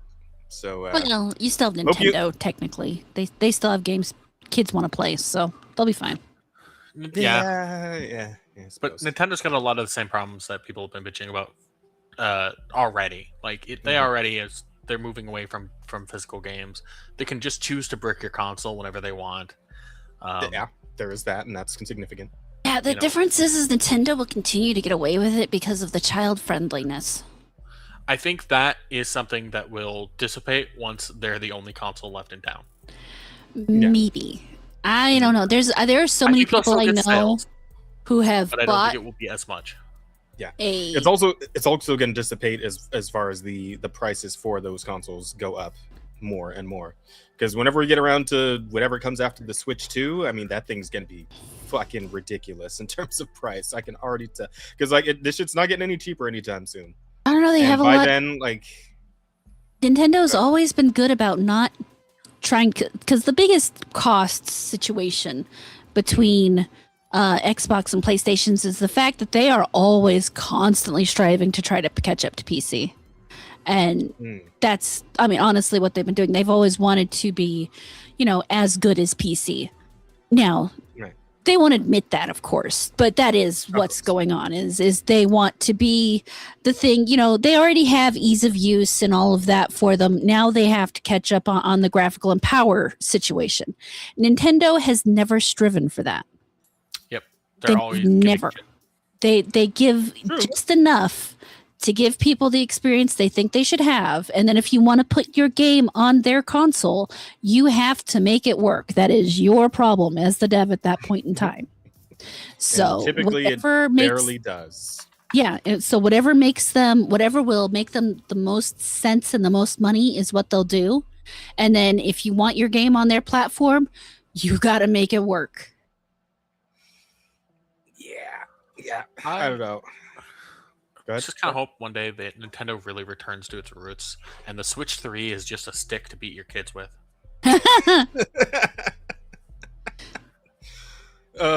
Fucking. Oh no, wait, that's Sega. I was thinking of fucking Sega to Sanshiro and how he like kicked the shit out of children in those old commercials, but no, that's a different. That was a whole different company. And of course, Sega consoles died a long time ago with the Dreamcast. So. The Dreamcast was Sega, right? Yeah. Yes. Yeah, Sega Dreamcast. Yeah. The Dreamcast, if they had gone for the Dreamcast like 3 years after that point, I think they'd still be in the running. They were just too early. Yep. Shit was too expensive, and just was not picked up quick enough. Mm-hmm. But as far as like a console goes, I think they were on the right path. Yeah, I did have a Dreamcast. I played fucking the first Sonic Adventure on that thing. Did you have the memory card so you could play with your Chow? And yeah. Dreamcast and the Sega CD attachment. Those are the only two I never owned. Well, and an Xbox One. I never had one of those either. Did you have a Saturn and a Jaguar sort of thing going? No, I was talking about Sony or Sega specifically, but no, I didn't have either of those either. We did have a Commodore 64. We had an Atari. I don't believe we ever had an Amiga. We had a VIC-20. Then we had Nintendo, Super Nintendo, Nintendo 64, whatever in the world it was that came after that, GameCube. That's what it was. Yeah. And then we didn't get the Wii U. We did get a Wii, but we didn't get the Wii U. And of course now we have Switches. Not a Switch 2 though. No real point in getting one at this point because we don't have any games that we want to play. Yeah, again, for posterity's sake, until they say Smash, I don't give a shit. Once they do, I'm fucked. But like until then, I'm good. It'll be the Smash Bros. Collector's Edition, and it's Smash 1, 2, and 3. Yeah. I mean, listen, a port of the first Smash from the N64 days. I mean, I wouldn't mind that. I did like that game a lot. It was. As long as it's like a good port, like if it's a shit port, like they did with the fucking like Mario 3D collection. That's what I'm assuming it'll be. Yeah. So, all right. Well. But then I had all the PlayStations 1, 2, 3, 4, 5. You definitely have me beat as far as ownerships. Yeah. Yeah. The Xbox, the only one I didn't have was the Xbox One. So. And then I was never an Xbox guy, so I never had any Xboxes. But yeah. Well, obviously, my family has a gaming issue.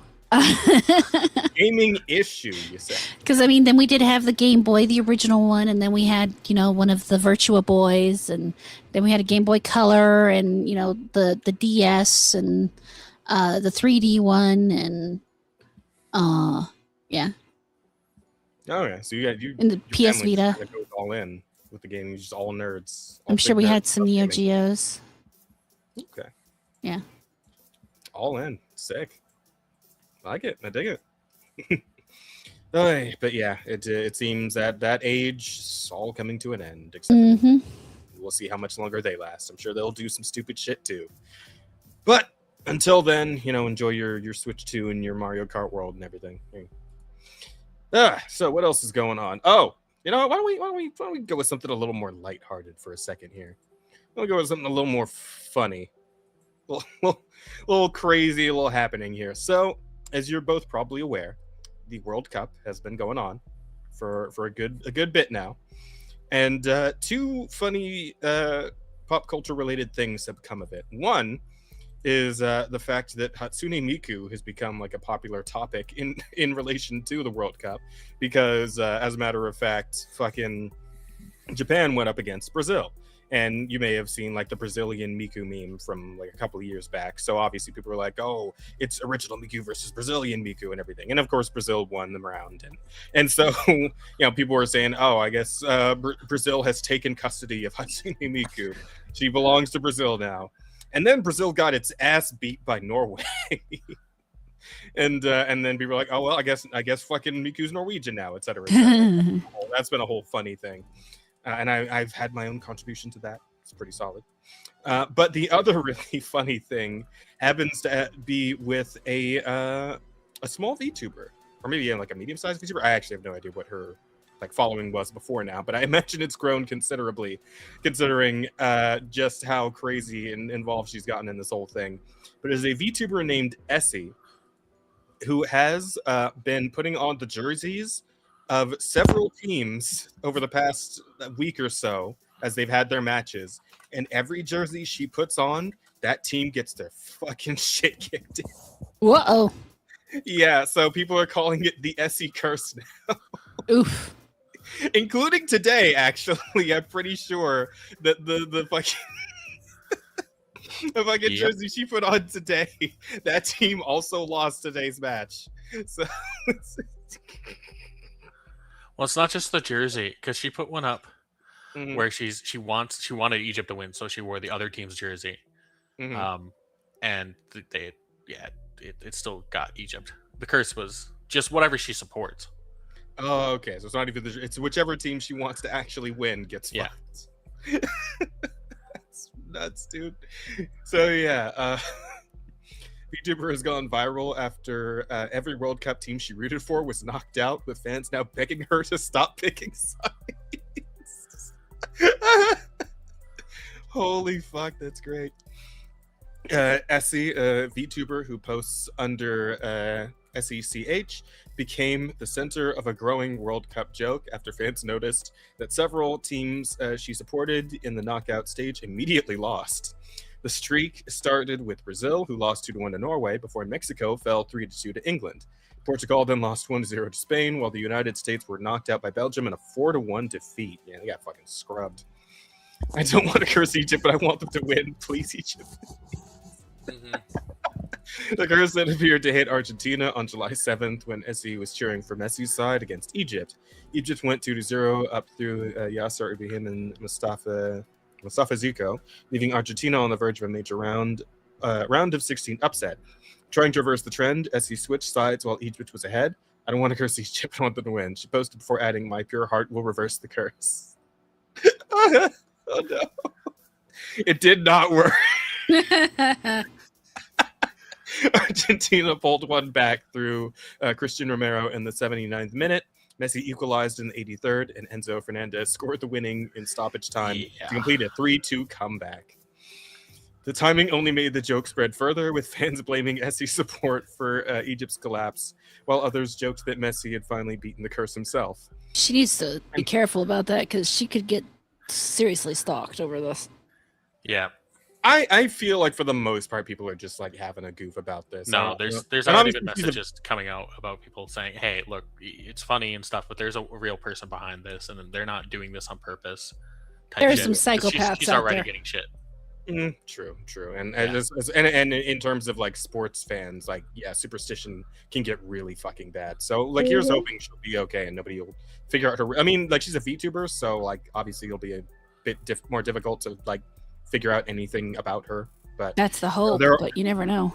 Yeah, but the internet autists can get They can get real deep in the paint when they want to. So hopefully this all just remains a nice little light-hearted joke, because it is pretty funny, and there won't be any actual, horrific thing that comes of it. But yeah, I do appreciate the fact that she's like leaning into it.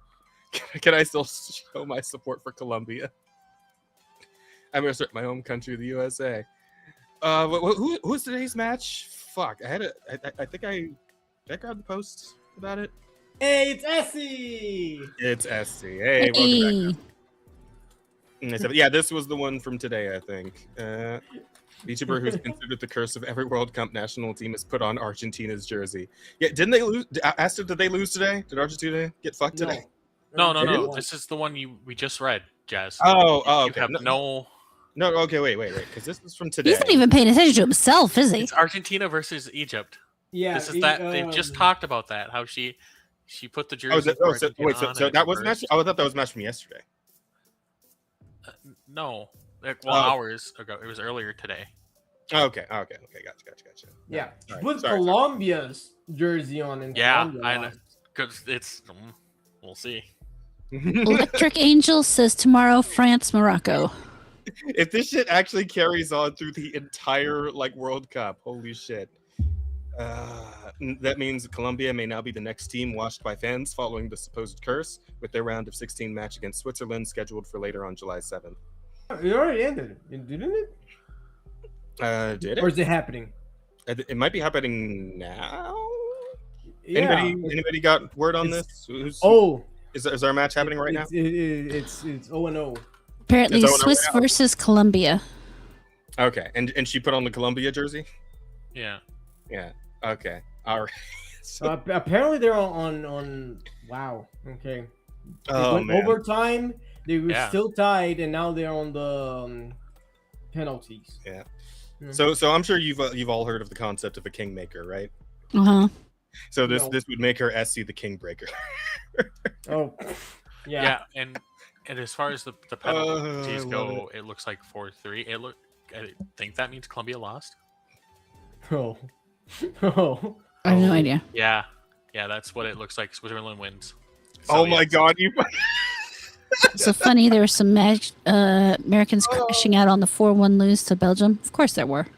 Yeah. There were, but mostly it was Europeans just trying to say how terrible America is and has always been, and it's a lot of European molding. And most of us are like, it's fucking soccer. Who cares? Yeah, Yeah. this is our least cared for sport in the country, and we're still kicking ass. It's like And they get upset because we called it soccer, and we're like, okay. no. And if she fucking ends up rooting for Norway in their next match and actually makes Haaland lose, that big fucking that dude who's being actually the article right here, this fucking guy, right? He's become a meme because of this World Cup as well. If she actually manages to bring him down and becomes the fucking Boo Slayer, right? Well, dude. As of yet, she hasn't picked a new team. She hasn't put up a new one yet. Also, people are just watching her account with anticipation. Well, watching her at this account, she started point- placing bets on which team's gonna win. Yeah, exactly. Oh my god, it's so good, dude. Man, the World Cup has become such a I don't give a fuck about sports, but I'm so into it this time around because of all the nonsense that's come out. Yeah, in this World this Cup incredible is internet great. age that we live in now. This is the best World Cup I had in 20 years. It's great. Cool. Yeah. Oh fuck. And that must be the case because he's fucking South American, and they actually care about soccer. Yeah. This picture right here is so good. It's great. Bro, look at this guy's neck. What the fuck? What the fuck is this human being? Actually, who is this guy? I think we've already proven he's not human. He's a fucking Viking, dude. Oh, I read the picture jokes on the about right. the jokes about how they found this motherfucker in a slab of ice and just broke him out of it and said, "Here, a football, go."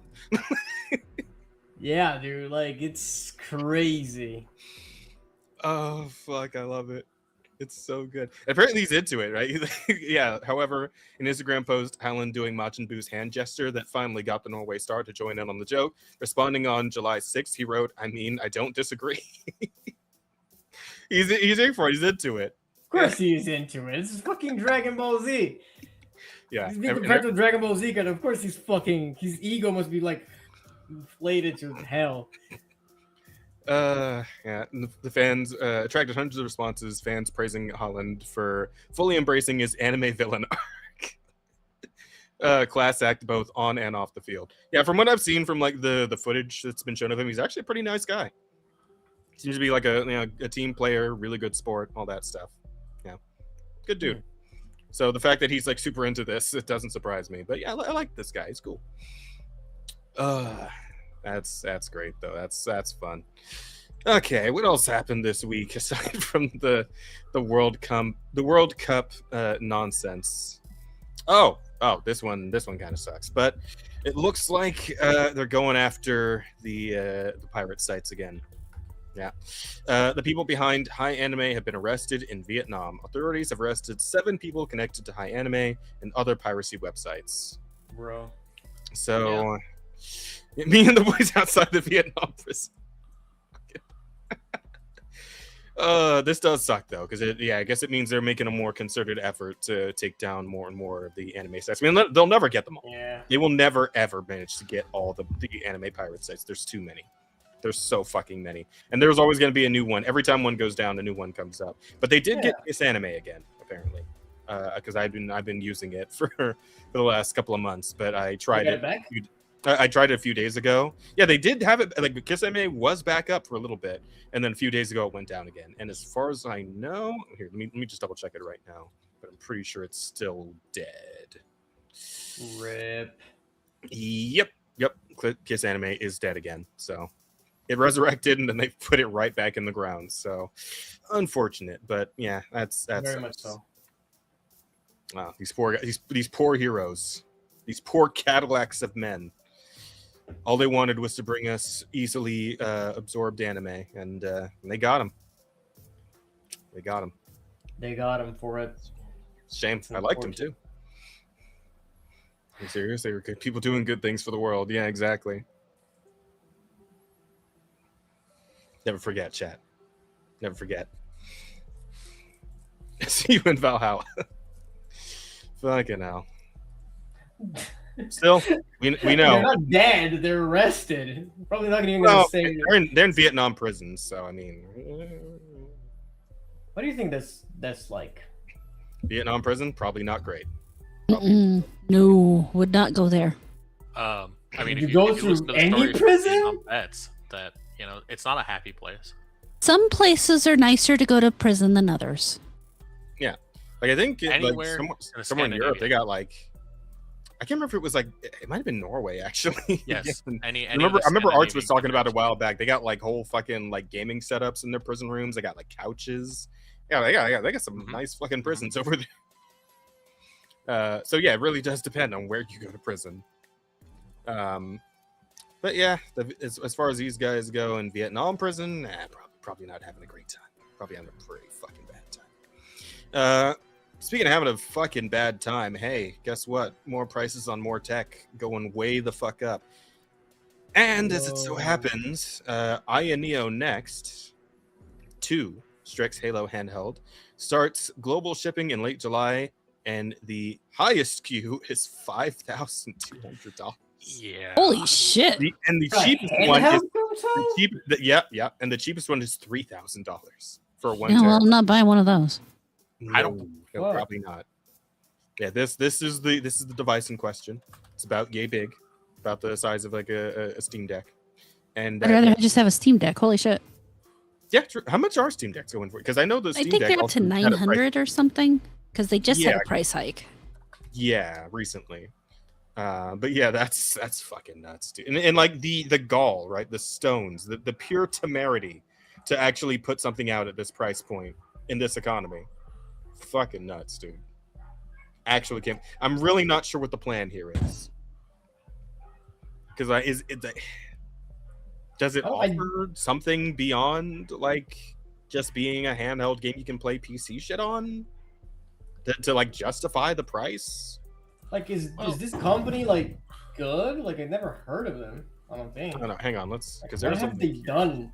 If I had to take a guess, just looking at the price, is that they're going to only produce like a dozen, 2 dozen of them. They'll sell them to all the tech review YouTubers, and that's it. They're running a scam. Yep. Yeah. I guess so. Package units and close-up shots of the device. Let's see. Live stream made it clear that INEO was not happy with the situation. Wait. Oh, we were supposed to hit the project hard. Oh, of course. Is not happy with the situation. The CEO described the system as really beautiful and repeatedly referred to the amount of work and R&D investment behind the design. INEO also showed a slide stating that due to the ongoing memory cost increase, Next 2 is temporarily unavailable for restock. Well, holy shit! Well, that says not only did the memory shit cause this to be as expensive as it is that we can no longer even produce them for this price. Ah! Damn. So they're saying the next ones will be more expensive. Yep. Block that. Whoa. That's insane. That's an insane opener for your product. Christ. The company says it will provide updates and arrange future availability when conditions improve. It's going to be a while. There's only one company that can almost get away with this, and they wouldn't even try to get away with this, and that is Steam. And as is, people are whining about what they've done, despite the fact it's selling out. Yeah. This follows INEO's earlier decision to stop selling the Next 2. In March, the company said storage prices had increased after Chinese New Year, pushing the total product cost close to twice the original selling price. Fuck. Existing backers were told that production would continue, but new sales were suspended. Currently, the company has reopened orders for one of the variants. The only model available for pre-order is the $3,700 one, essentially.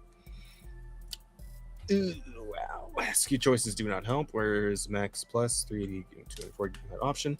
During the live stream, it was clear the CEO was gutted about the project. INEO spent so much time on the Next 2, but the handheld is launching at the worst possible time. Yes. Yeah, and I mean, until next month, then that'll be the worst possible time, and then the month after that, and the month after that. Like, it's only going to get worse as time goes on if the shit continues on as it has been. So, in that regard, I guess you could say this is actually the best possible time to put it.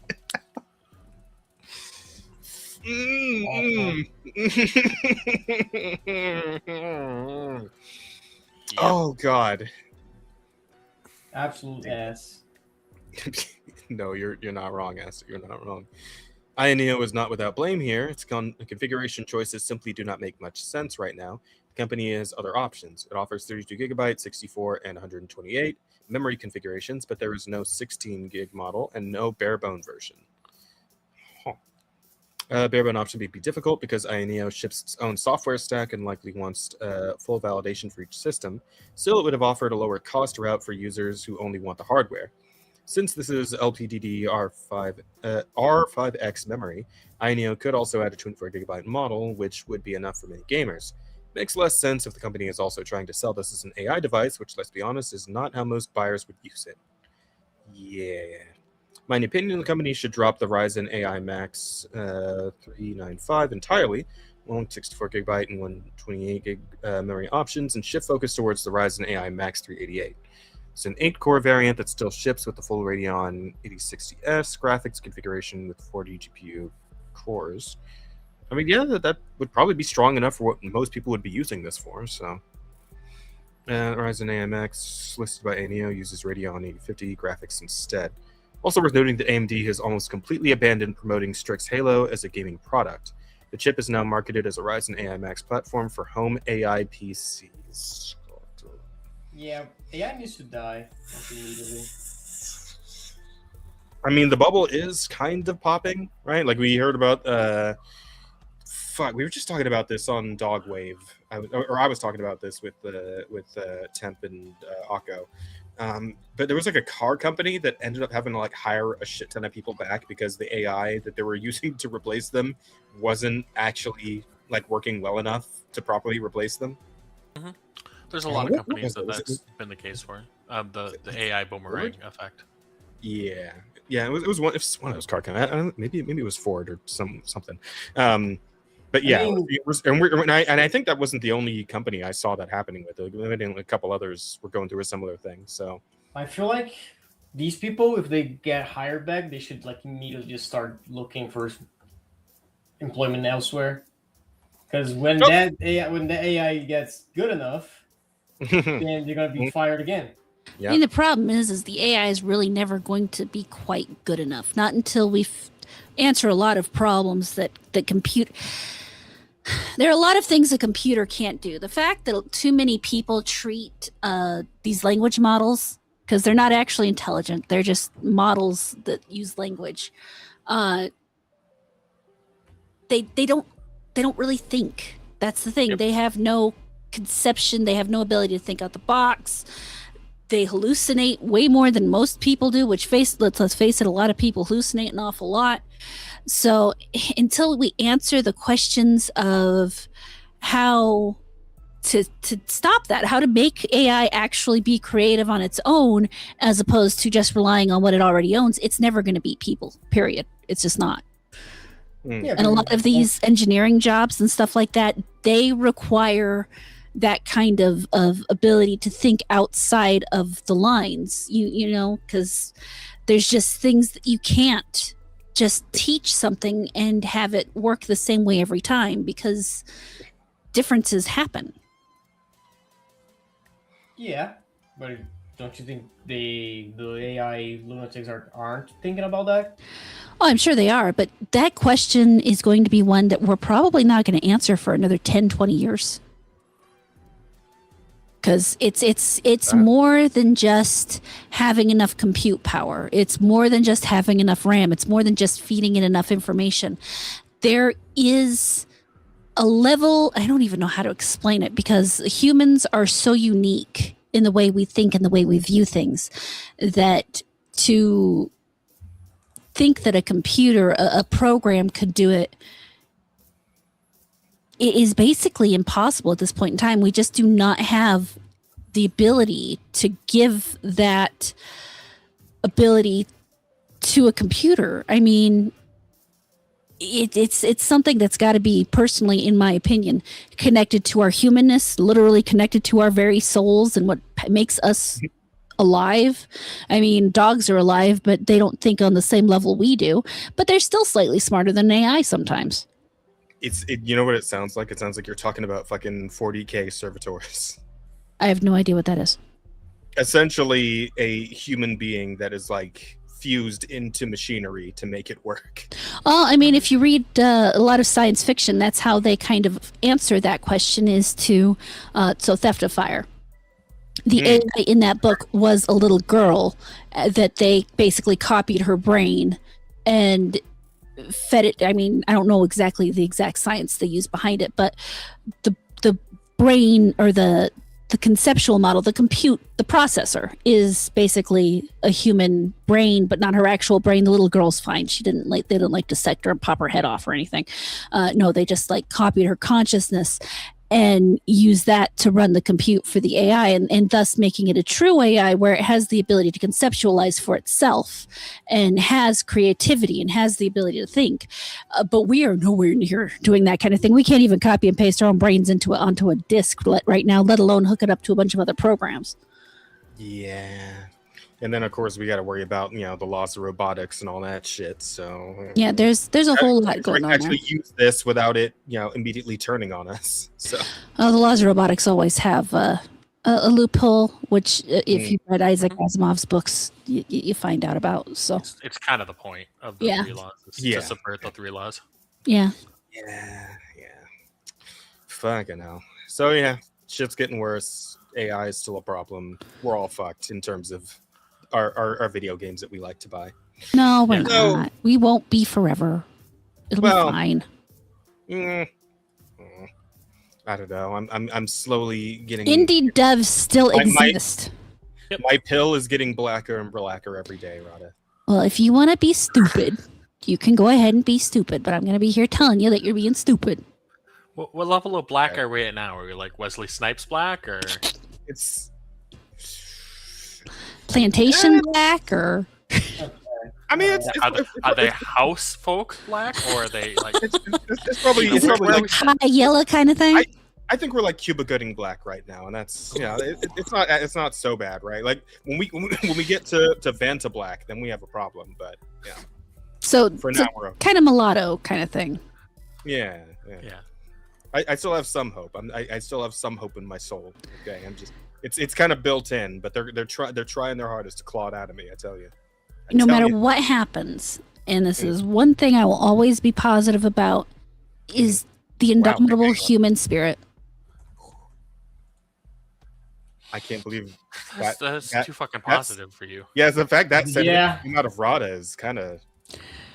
If there is one thing nerve I have complete faith in, it is the ability of a human being to look at a problem and eventually solve it. Because if we didn't, we would not be living in air-conditioned caves with lights and all this other fun, awesome shit, computers everywhere, a phone, an object that fits in our pocket that is smaller and does more than an entire computer back in the 1970s. You cannot black pill me on that ever, because I've seen how far we've come and I see how far we can go, and I have complete hope that despite the fact that the majority of humanity is absolutely dumb as fuck, there's at least 10 of us who will figure it out. Yeah, I You know can what? see that. That was the weirdly inspiring speech. You know what, We are the species that made rocks think. So. Yes. Crazy to think about, yeah. All right. So yeah, maybe there is hope for the future. There's always hope. You know what? Until you die, then you're fucked. But that's different. But listen, we gotta get more serious here for a second. We gotta talk about crimes. What do you do now? We gotta. The black pilling makes sense if we're talking about crimes. Suddenly, it all comes together. The throughway was amazing. I just didn't expect it from you. The segue makes sense now.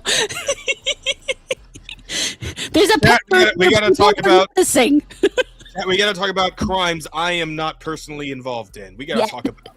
We gotta talk about. Am I personally involved in it? 87%. Are there any tires going missing? No, it's not. It's not you either, Esther. We gotta talk about Pokemon crimes. No. And the fact no one gives a fuck. Okay. that effect was no. Some people definitely gave a fuck, because this man was sentenced to 10 fucking years in prison because he stole Pokemon cards valued at over $20,000. I mean, that Holy is a shit. felony. Like, what's the minimum amount for a felony? 2,000. Yeah, something like that, right? That guy stole 10 times that shit. Yeah. Yeah. Actually, So, it varies from state to state, but approximately 2,000 generally. A Wilmington man was sentenced to more than 10 years in prison for robbing a store of nearly $21,000 in Pokemon cards. Pokemon cards were once nothing more than a candy bar trade in the schoolyard. It's strange to think a stack of them can now land someone in prison for over a decade. It's a really good stack, dog. Like, I'm gonna tell you. Bro, like when they were talking about making fat stacks, I really don't think they were talking about the fucking Pokemon cards, dude. No. No, you gotta play at your strings, you know, like you gotta do what you can. Fuck, man. Okay. But a single Charizard can outprice a used car these days, which has turned collector shops into a genuine crime target. Wilmington has become the latest cautionary tale. Here's our crackhead, by the way. Stole the cards. Our crackhead. Does he not look like a crackhead, Asta? A little bit, yeah. Like, I wasn't expecting this guy to be the perpetrator. I was expecting more, you know, More melanin? Batman, neck beard, you know. What you say? Like I knew that wasn't what Asta was gonna say. I was kind of thinking it. I That's it. didn't hear what Rana said. What did you say? I said more melanin. Oh, You expected his skin to be a little darker, maybe. no, that's Okay, not what I but expected. speaking of his skin, like the bags under his eyes, they're so heavy. He looks like he's wearing a mask. He really does. Kinda, yeah. Like his whole face is just. His face looks a little melty. It makes sense why he's stealing Pokemon cards. This man hasn't laughed in years. Yeah. Well, meth will do that for you. Those cards could have gotten a roof over his head if only he'd gotten away with it. Wow. According to WECT News 6, Joseph Trevor Wilson, 36 years old, pleaded guilty in New Hanover County Superior Court to robbery with a dangerous weapon, second-degree kidnapping, and drug charges tied to a heist from back in January. Jesus Christ. Okay, so he's a repeat offender, but he robbed them for their Pokemon cards at gunpoint, man. Yeah, he did. Oh wow! Give me your Charizard now! I'm gonna flamethrow your ass. From there, he walked into a video game time on Princess Street like an ordinary customer, then pepper sprayed an employee, zip tied their hands, flashed what looked like a handgun, and fled with the store's Pokemon cards, cash, and a cell phone. Wait, so if you had the handgun, why did you pepper spray him? Couldn't you just punch the gun? Like, why do you? Maybe you're an asshole. I guess. He could like try to be like non-lethal, subdue someone like that, you know? Well, yeah, but if like you just point the gun, then that's kind of you're already getting the point across, right? No. You don't have to like, and like how does? He doesn't. Yeah. Might It's not like, have had and it. like, what is the point of flashing the handgun if you just fucking pepper sprayed them? They can't even see that shit. I mean, you probably didn't flash the guy that's on the ground. Well, he probably flashed the handgun first and then pepper sprayed. And the handgun is to make them, make sure they don't fight to start with. And the pepper spray is to make sure they can't chase you. Oh, okay, so maybe the article put this a bit out of order then. Well, it's there's a big difference between assault with a deadly weapon and robbery with a dangerous weapon, and attempted murder. Yes, a big difference. Yeah, fair enough. Fled with the store's Pokemon cards, cash, and a cell phone. Surveillance footage and a description from the employee led police to Wilson, and a traffic stop 5 days later turned up a BB pistol, cocaine, and drug paraphernalia. He is a crackhead, Asta, I'm telling you. You were right. I'm sorry. I call crackheads as I see them, all right? He knows a crackhead when he sees one. Not from He experience or lives in anything. Cali. I mean, that's kind of. Yeah. This is true. There are a lot of them around. He knows crackheads and he knows the Fent walk. And well, the thing about the Fenters, Fenties, I don't know what you call them, but they can't really get up to any crimes because they're they're just sleepwalking at that point. They're Adfenturers. Oh God! When they're out in the wild, they're Adfenturers. Yes. The new adventures of Pokemon, dude. Oh my God!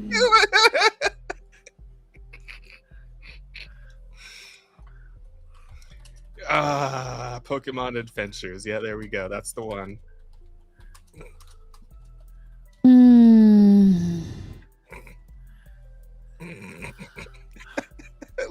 So good. Oh, fuck. Okay. The DA's office said Wilson had sketched a little Pokemon symbol on the calendar for the date of Oh my. and written payday in the box for the day after. He later claimed 2 men forced him into the robbery over a debt he owed.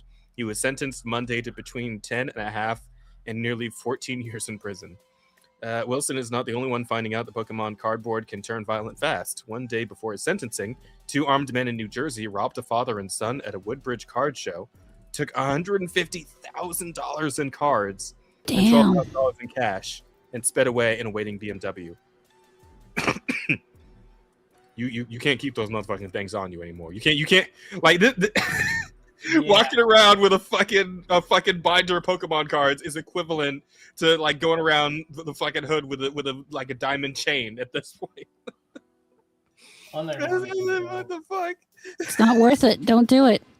Don't do it, Chad. Don't you keep your cards at home, Chad, under your mattress. Don't let those niggas know you have those cards, Chad. I'm telling you. Make sure you hire security if you got to walk around with them.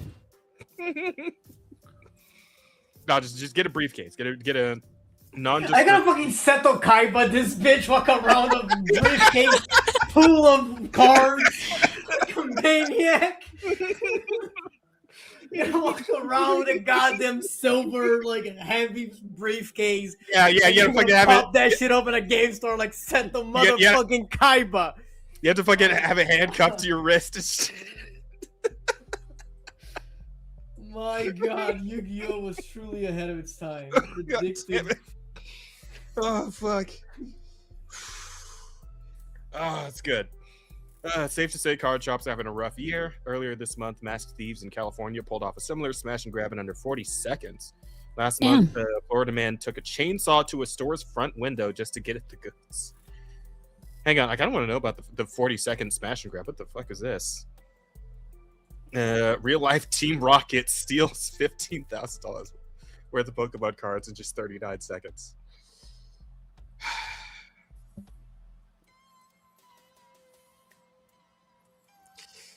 See, when I saw the headline, I was kind of hoping that they would actually be in Team Rocket outfits.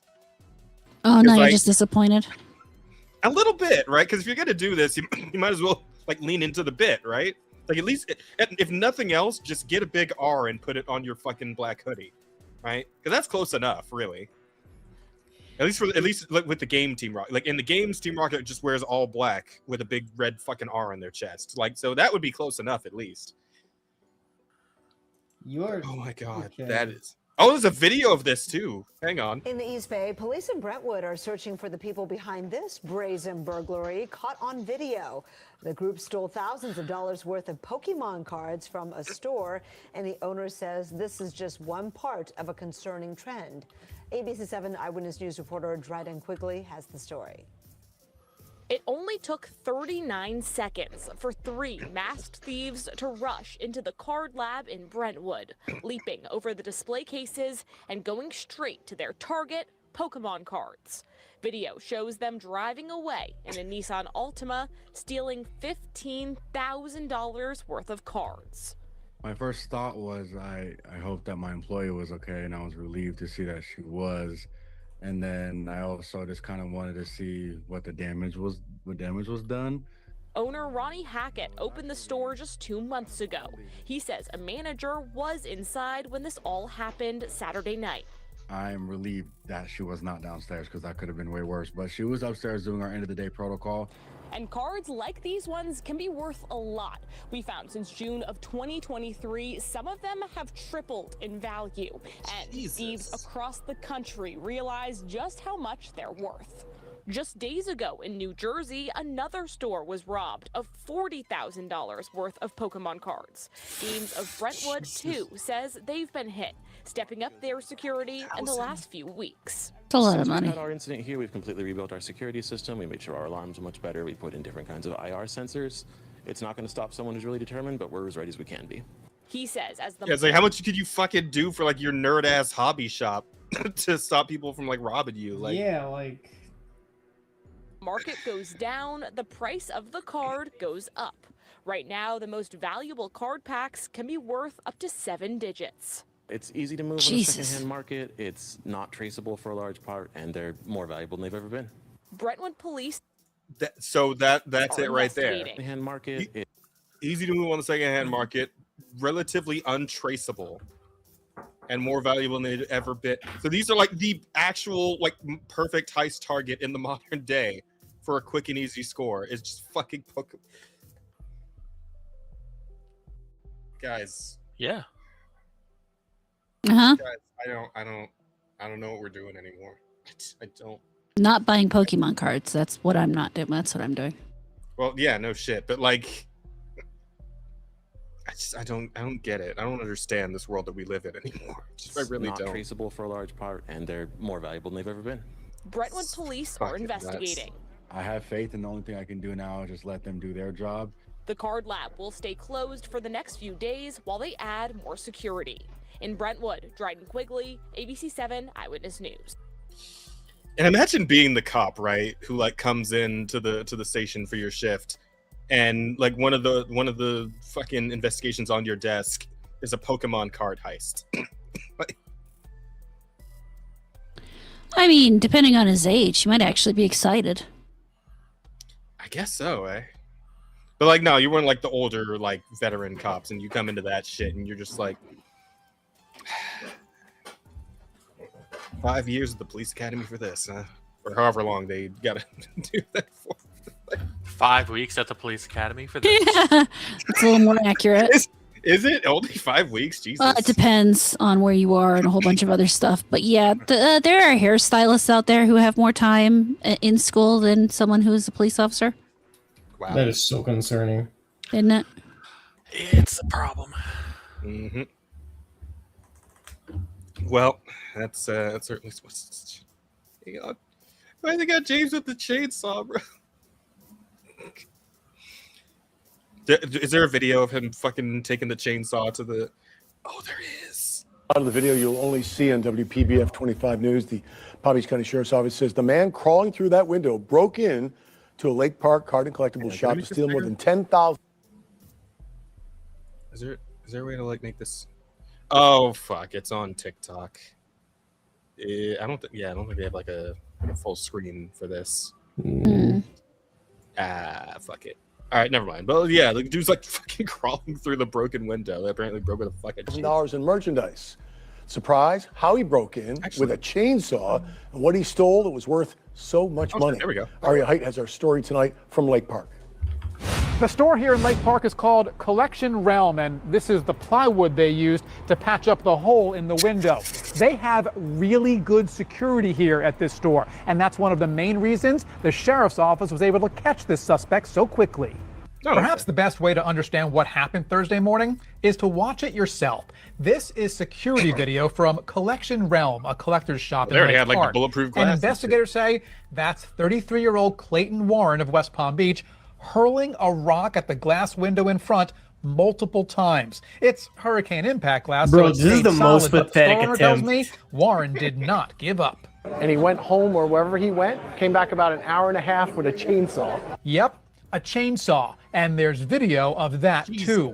Warren has more success here and is eventually able to carve out a hole in the glass. Video from inside the store shows Warren crawling through that hole with 2 bags. And then he gets to work. And just kind of walks like he knew exactly where to go. Walk back here. Open the doors like he knew that we didn't have a lock on it, unfortunately. Back to the security video. You see Warren stuffing whatever he can in a bag before exiting through the same hole he came in. The good news is none of the glass was broken inside of the place, but they did indeed steal about between $10,000 to $15,000 in Pokemon cards. Between $10,000 and $15,000 worth of Pokemon cards. Basilicato says a lot of people don't realize just how valuable those cards have become. Some are worth millions. And that's why, unfortunately, we are getting targeted as trading card game stores, kind of like a jewelry store, because they know we have valuable inventory in the store. It didn't take deputies long to find Warren. They say he was driving his mom's SUV that night. Not just that, Basilicato went back and found Warren had been at the store a few days earlier, shopped for a few hours. Warren now faces multiple felony charges. Basilicato says he's increasing his already strong security. It's my all-in kind of business right now, so for people to kind of come in and do something like that, it's disturbing. Disturbing. That's why Basilicato called every single similar store in our area to let them know about this and to suggest to them they also might want to strengthen up their security. In Lake Park, Ari Height, WPBF 25 News. Like, unironically, the game shops that sell those cards did become fucking jewelry stores now. Basically, yeah. Can't imagine what their insurance premiums have jumped to. It's got to be horrific. So it's a weird world we live in, and it's only getting weirder. I got more weird shit. You guys ready for more weird shit? Sure. As long as it's not Pokemon. It's not Pokemon. Now it's perhaps you've heard the odd name of Tung Sahur. What? The fucking AI thing? Oh, of course. Yeah, it this is. weird baseball bat man. Is at the center of a bizarre federal custody battle over brain rot character. Oh my god, shut up! Shut up! Everybody shut up! Stop! You don't want to know why Tung Sahur is in federal court? No, I hope he died long ago. Like the only they put him in Fortnite. He's gonna live forever now. Oh, fuck off! fuck off. No, fuck off. I think he's upset. The only good meme I've seen of this motherfucker is the one where the guy is like, "Oh my god, we finally did it, Tung Tung! We popped the AI bubble," and Tung Tung starts to like disappear, like Thanos snap, and he's like, "I'll always be Tung Tung in your heart." And the guy just has the most guttural like Oscar performance, screaming, "No!" See, Chad Asta knows this because he's the only one among us who actually uses TikTok. So yeah, this is true. It's one of those. Have you ever seen those like compilations of gamers becoming Class A actors during like? Oh yeah, it's one of those things where the guy just puts all of his heart in that scream. It's so good. And that's the good part. It's not the fucking. I don't care. They could have put SpongeBob, and it would have the same effect. I don't give a fuck about this character. And, fair. Oh my god! I am a little curious to see what the hell is going on here, though. So let's have a quick look. So Tung Tung Sahur, one of the internet's biggest brain rot characters, is now at the center of a federal legal fight over who could control viral meme characters. I mean, the answer should be no one because it's stupid internet memes, but whatever. And it's AI. No one owns it. That too. The case pits Spider Games LLC and Speedy Simulator Gaming LLC, the companies behind Roblox hit Steal a Brain Rot, against Momentum Lab SAS, a French company that says it represents creators behind some of the most popular brain rot characters online. In court filings, Momentum says Tung Tung Sahur was created by Indonesian content creator Noxa, who drew on the Ramadan tradition of being woken up for sahur, the pre-fast meal, with the character designed as a humanoid Kentongan carrying a wooden bat. What the fuck? It's nothing to me. Yeah, hang on. I need to know what the fuck a Kentongan is. Kentongan. Also spelled Kentongan, is a traditional Javanese slit drum from Indonesia, typically crafted from bamboo or wood. Oh, I've seen these things before. It's hang on, I'm gonna share the stat real quick. It's this fucking thing. Yeah, it's like a very obscure instrument, but yeah, I've seen this thing before. Yeah, so he's supposed to be that thing? I mean, I guess. I guess it kind of looks like that, sort of, kind of. Though why is he carrying a baseball bat is my question. Like, I assumed that he was also he was a baseball bat carrying a baseball bat. That's what I thought was going on. Well, apparently but not. I guess not. Okay, the result was one of the most recognizable characters in the Brain Rot universe. I'm sorry, the Brain Rot. There's a universe for Brain Rot characters now. Don't ask about that. Like the last time, the last time I saw like Brain Rot's like characters, like the Crocodilo, Crocodilo, Armadillo. You know what? Have you never seen that one? Like Crocodilo, Armadillo. Aston, none of us use TikTok. Yeah. What was that? All I heard was some babbling. Was that Brazilian or something? No, it's Italian because it's Crocodilo Bombardino. It's a crocodile mixed into like a bomb airplane. You know, like a bomber. It's Crocodilo Bombardino. You know. No, I don't know. Have you ever seen that fucking? Okay, you've seen this. The shark with the sneakers with the Jordans. That yeah. Okay, I know about that because they transferred it over to Jeff. To Jeff in Marvel Rivals. Yeah, that's Brain Rot. That's the last I've seen. Last roster of the Brain Rot universe. Okay. Essentially, one of the many viral figures featured in Steal a Brain Rot, a Roblox game where players collect, steal, and earn virtual currency from different Brain Rot characters. Why Tung Tung Sahur's in federal court. The dispute started after Momentum sent Steal a Brain Rot's owners a cease and desist letter in September 2025, claiming intellectual property rights in Tung Tung Sahur and saying the character needed to be removed from the game.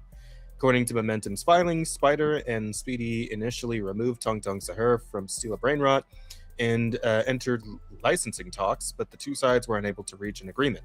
Momentum claims the game later reintroduced Tung Tung Sahur without permission. So is this?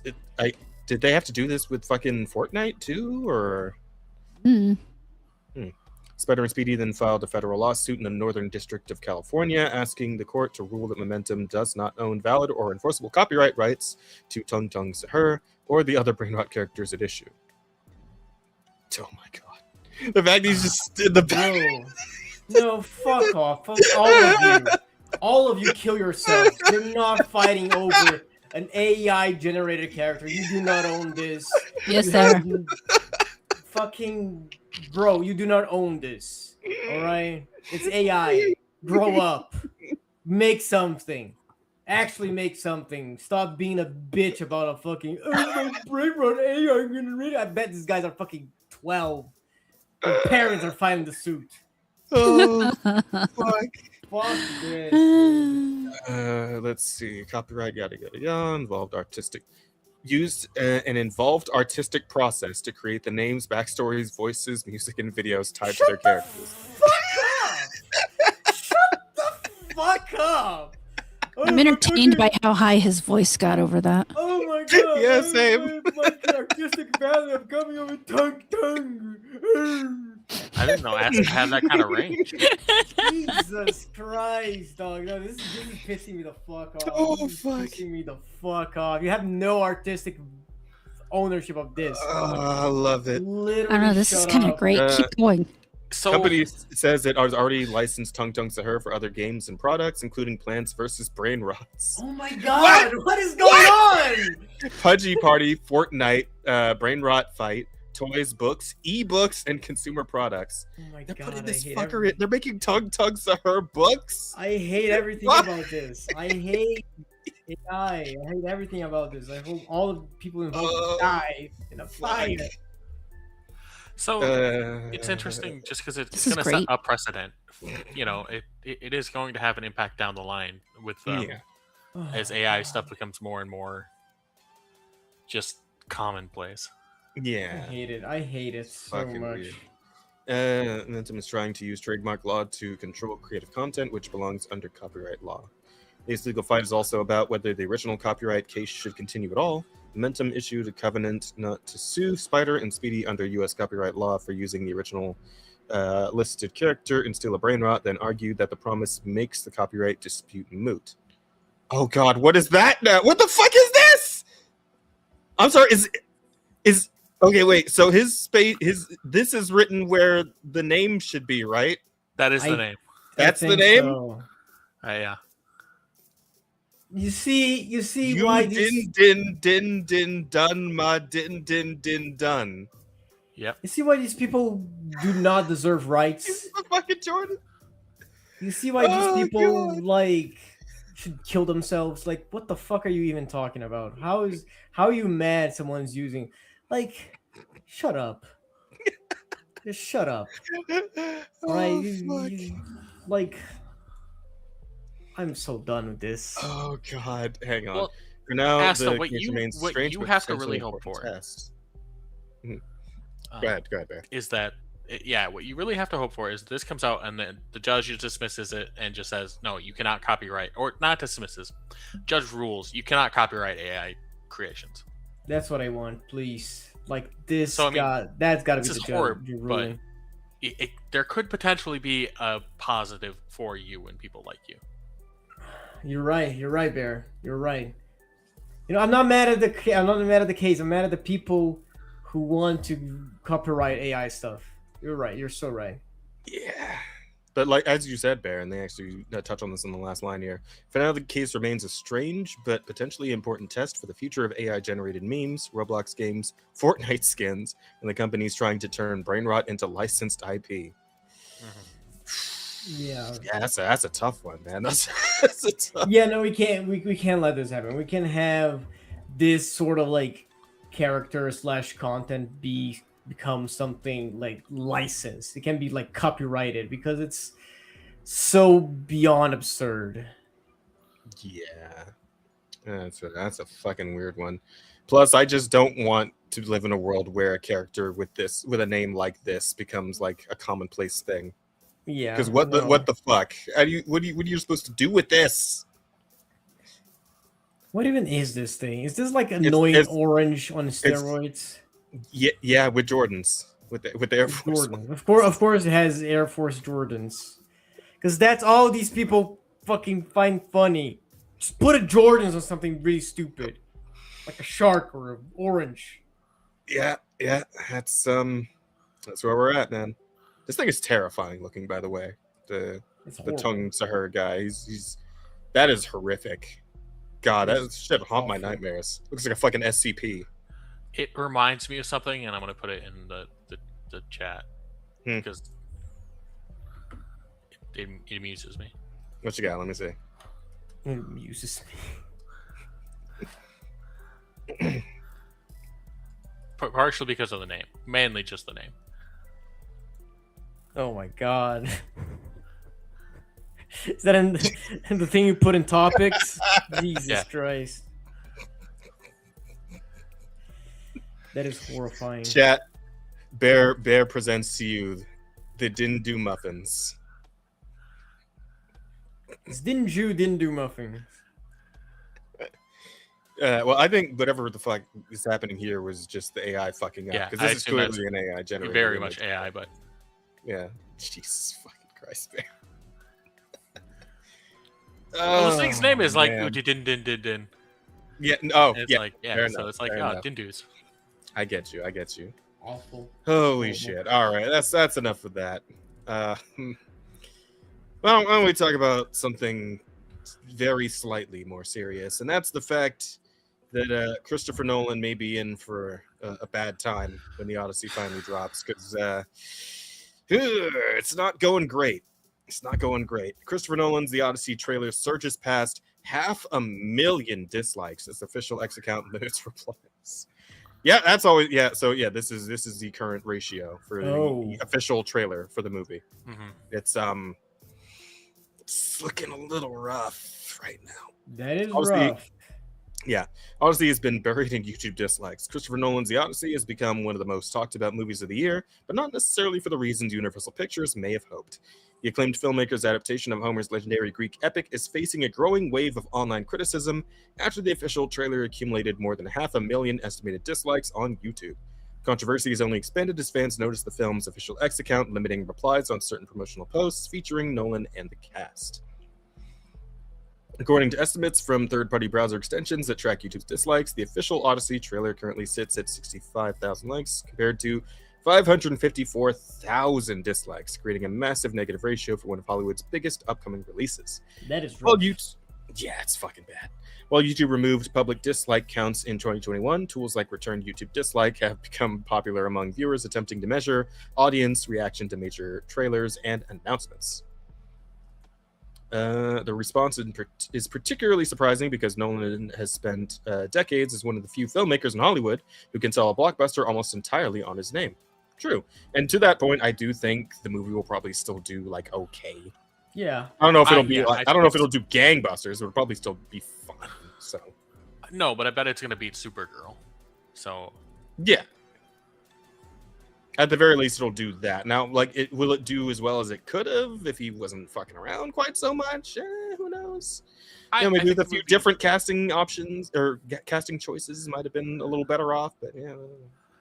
Yeah, I think even though it's going to do well, I think it's still going to get panned by critics and, well, at least by audiences. Yeah, critics are, those are bought and sold, but audiences, well, they'll tell you the truth about what's going down. Especially the likes of Drinker and Mahler and those guys, Nuraroni. They'll I imagine they will not pull their punches, and those are the guys I typically trust with things like this. So we'll see what they think of it. When does this movie actually due out? By the way, isn't it is it this month? It's the 17th. Oh shit! Yeah, it's pretty soon. Then we're gonna know pretty soon what's gonna go on with this. For years, Christopher Nolan has been viewed as one of the safest creative bets in the movie industry. Director behind the Dark Knight trilogy, Inception, Interstellar, and Oppenheimer, has built a reputation for delivering ambitious theatrical experiences that connect with audiences. His most recent film, Oppenheimer, became a cultural phenomenon, grossing nearly $1 billion worldwide, winning 7 Academy Awards, including Best Picture and Best Director. To be fair, though, that was definitely helped along by the whole, releasing right alongside Barbie thing and how that became a whole fucking meme. So, we can't count that out towards, the reason that made it. But, I mean, I heard it was still a good movie besides that, but, meme shit will definitely boost your cells like crazy if it's used the right way. That success made the Odyssey appear to be a victory lap for Nolan. The film combines one of history's most famous stories with a massive ensemble cast and a major theatrical push. Instead, the marketing campaign has found itself facing unexpected resistance. The growing number of dislikes has fueled debate over whether the backlash against the Odyssey represents a small but vocal online audience, as the Hollywood media loves to say, or an early warning sign of a larger disconnect between the film and potential movie goers. Honestly, I feel like it's probably going to be a little column A, a little column B. Right, like I said, I think the movie's probably still going to be like okay. It's probably going to do decent numbers, not like gangbuster numbers like fucking Oppenheimer did, but it'll probably still do decent. Yeah, because you got to remember that people that are online, most of them are chronically online, right? Yeah. Like a lot of moviegoers are just normies that don't give a fuck about casting, and from what I've seen, most of the issues that people have with the trailer, like, oh, the skin colors don't match, and it's like there is definitely something to be said for the fact that this movie about a Greek legend features no Greek people, no Greek at all. But you think your normal John cares about that kind of shit? Like this is the discourse that only people online have. Like if the movie is good, people are still gonna watch it because let's be honest, people are not media literate anymore. True, yeah, but given some of the things behind it and some of the things the actors have been saying, we don't know whether or not the focus is going to be where it should be for a movie like this. No, that's valid. That's an actual critic, right? Like what I'm saying is, like this is not. I don't think this movie's gonna tank. No, I don't either. I feel like it's still gonna be it's still gonna do well. Yeah, but if it is absolute dog shit, then it is going to be a massive hit to Christopher Nolan's reputation. If it's dog shit and it actually tanks and like people just dogpile on it, like it's gonna become the meme of the year. It very well might. Yeah. Again, I don't see it tanking, but I do see it being dog shit. Probably. But my bet is that it's gonna be ass, and then people are gonna forget about it in like a week. That's kind of the way it works. Yeah, and apathy is worse than hatred, so that would probably be the worst outcome for good old Chris here. YouTube backlash is not the only online controversy surrounding the movie. The official Odyssey X account recently shared images of Christopher Nolan appearing with the cast during a promotional event in London. The Odyssey cast joins Christopher Nolan in London. Get tickets now to experience the Odyssey and cinema, yada, yada, yada. However, users quickly noticed that replies on the post had been limited, with X displaying a message stating only some accounts can reply. I wonder why they would do that. Strange, odd. That restriction. Odyssey. Your gun as well. You can't see because I can't move my hands, but you can see. No, I got you. I could feel you doing it. Let's go. That restriction meant most users could not directly respond underneath the promotional post.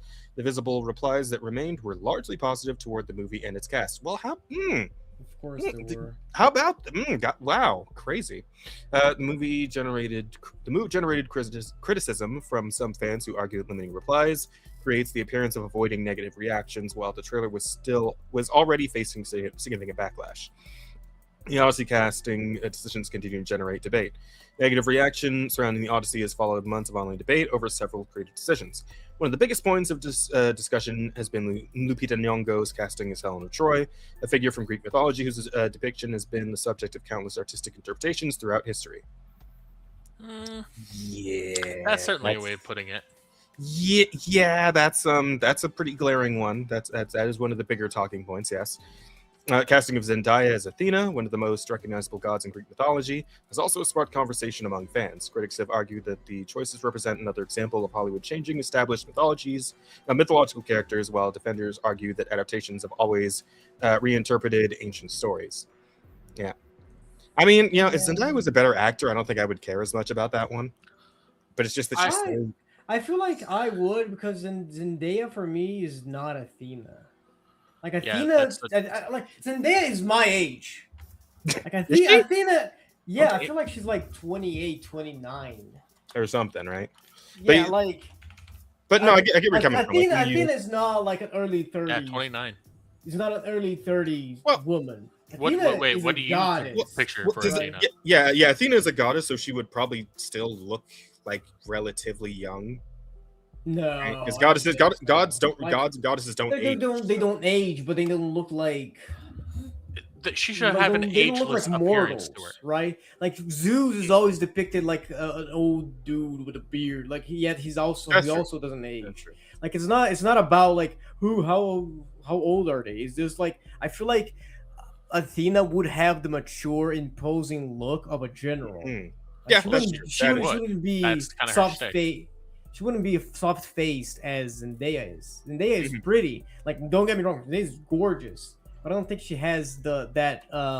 Keep trying to talk and wonder why nobody's hearing me. It's because I was muted. Oh. Okay, sorry. Would you like to chime in, Rada? Yeah. What's actually very much like to chime in. So when it comes to Athena, you have to keep in mind that she is more than just the goddess of war. She is the goddess of wisdom, war, and crafts. She is a very diverse goddess. So yes, she should not look necessarily like a young baby-faced girl, but she's also not going to look like she's in her 30s and 40s. Later 20s is actually approximately accurate for her. The problem with Zendaya is that she's this kind of boring. She doesn't have the gravitas that really that you need to be Athena, because Athena is not only beautiful and powerful, but she's intelligent and strategic, and so she really needs so much more to her than just a face, and the problem with Zendaya is she only really has one face that and it's kind of pissed off and bored, and that is not Athena.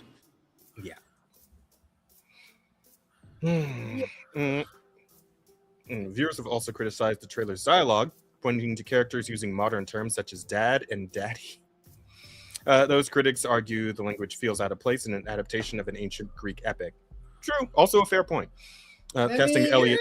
I don't know. I don't know about that one, and I'm gonna use just one example of that. Okay, go ahead. Of why I think that's bullshit.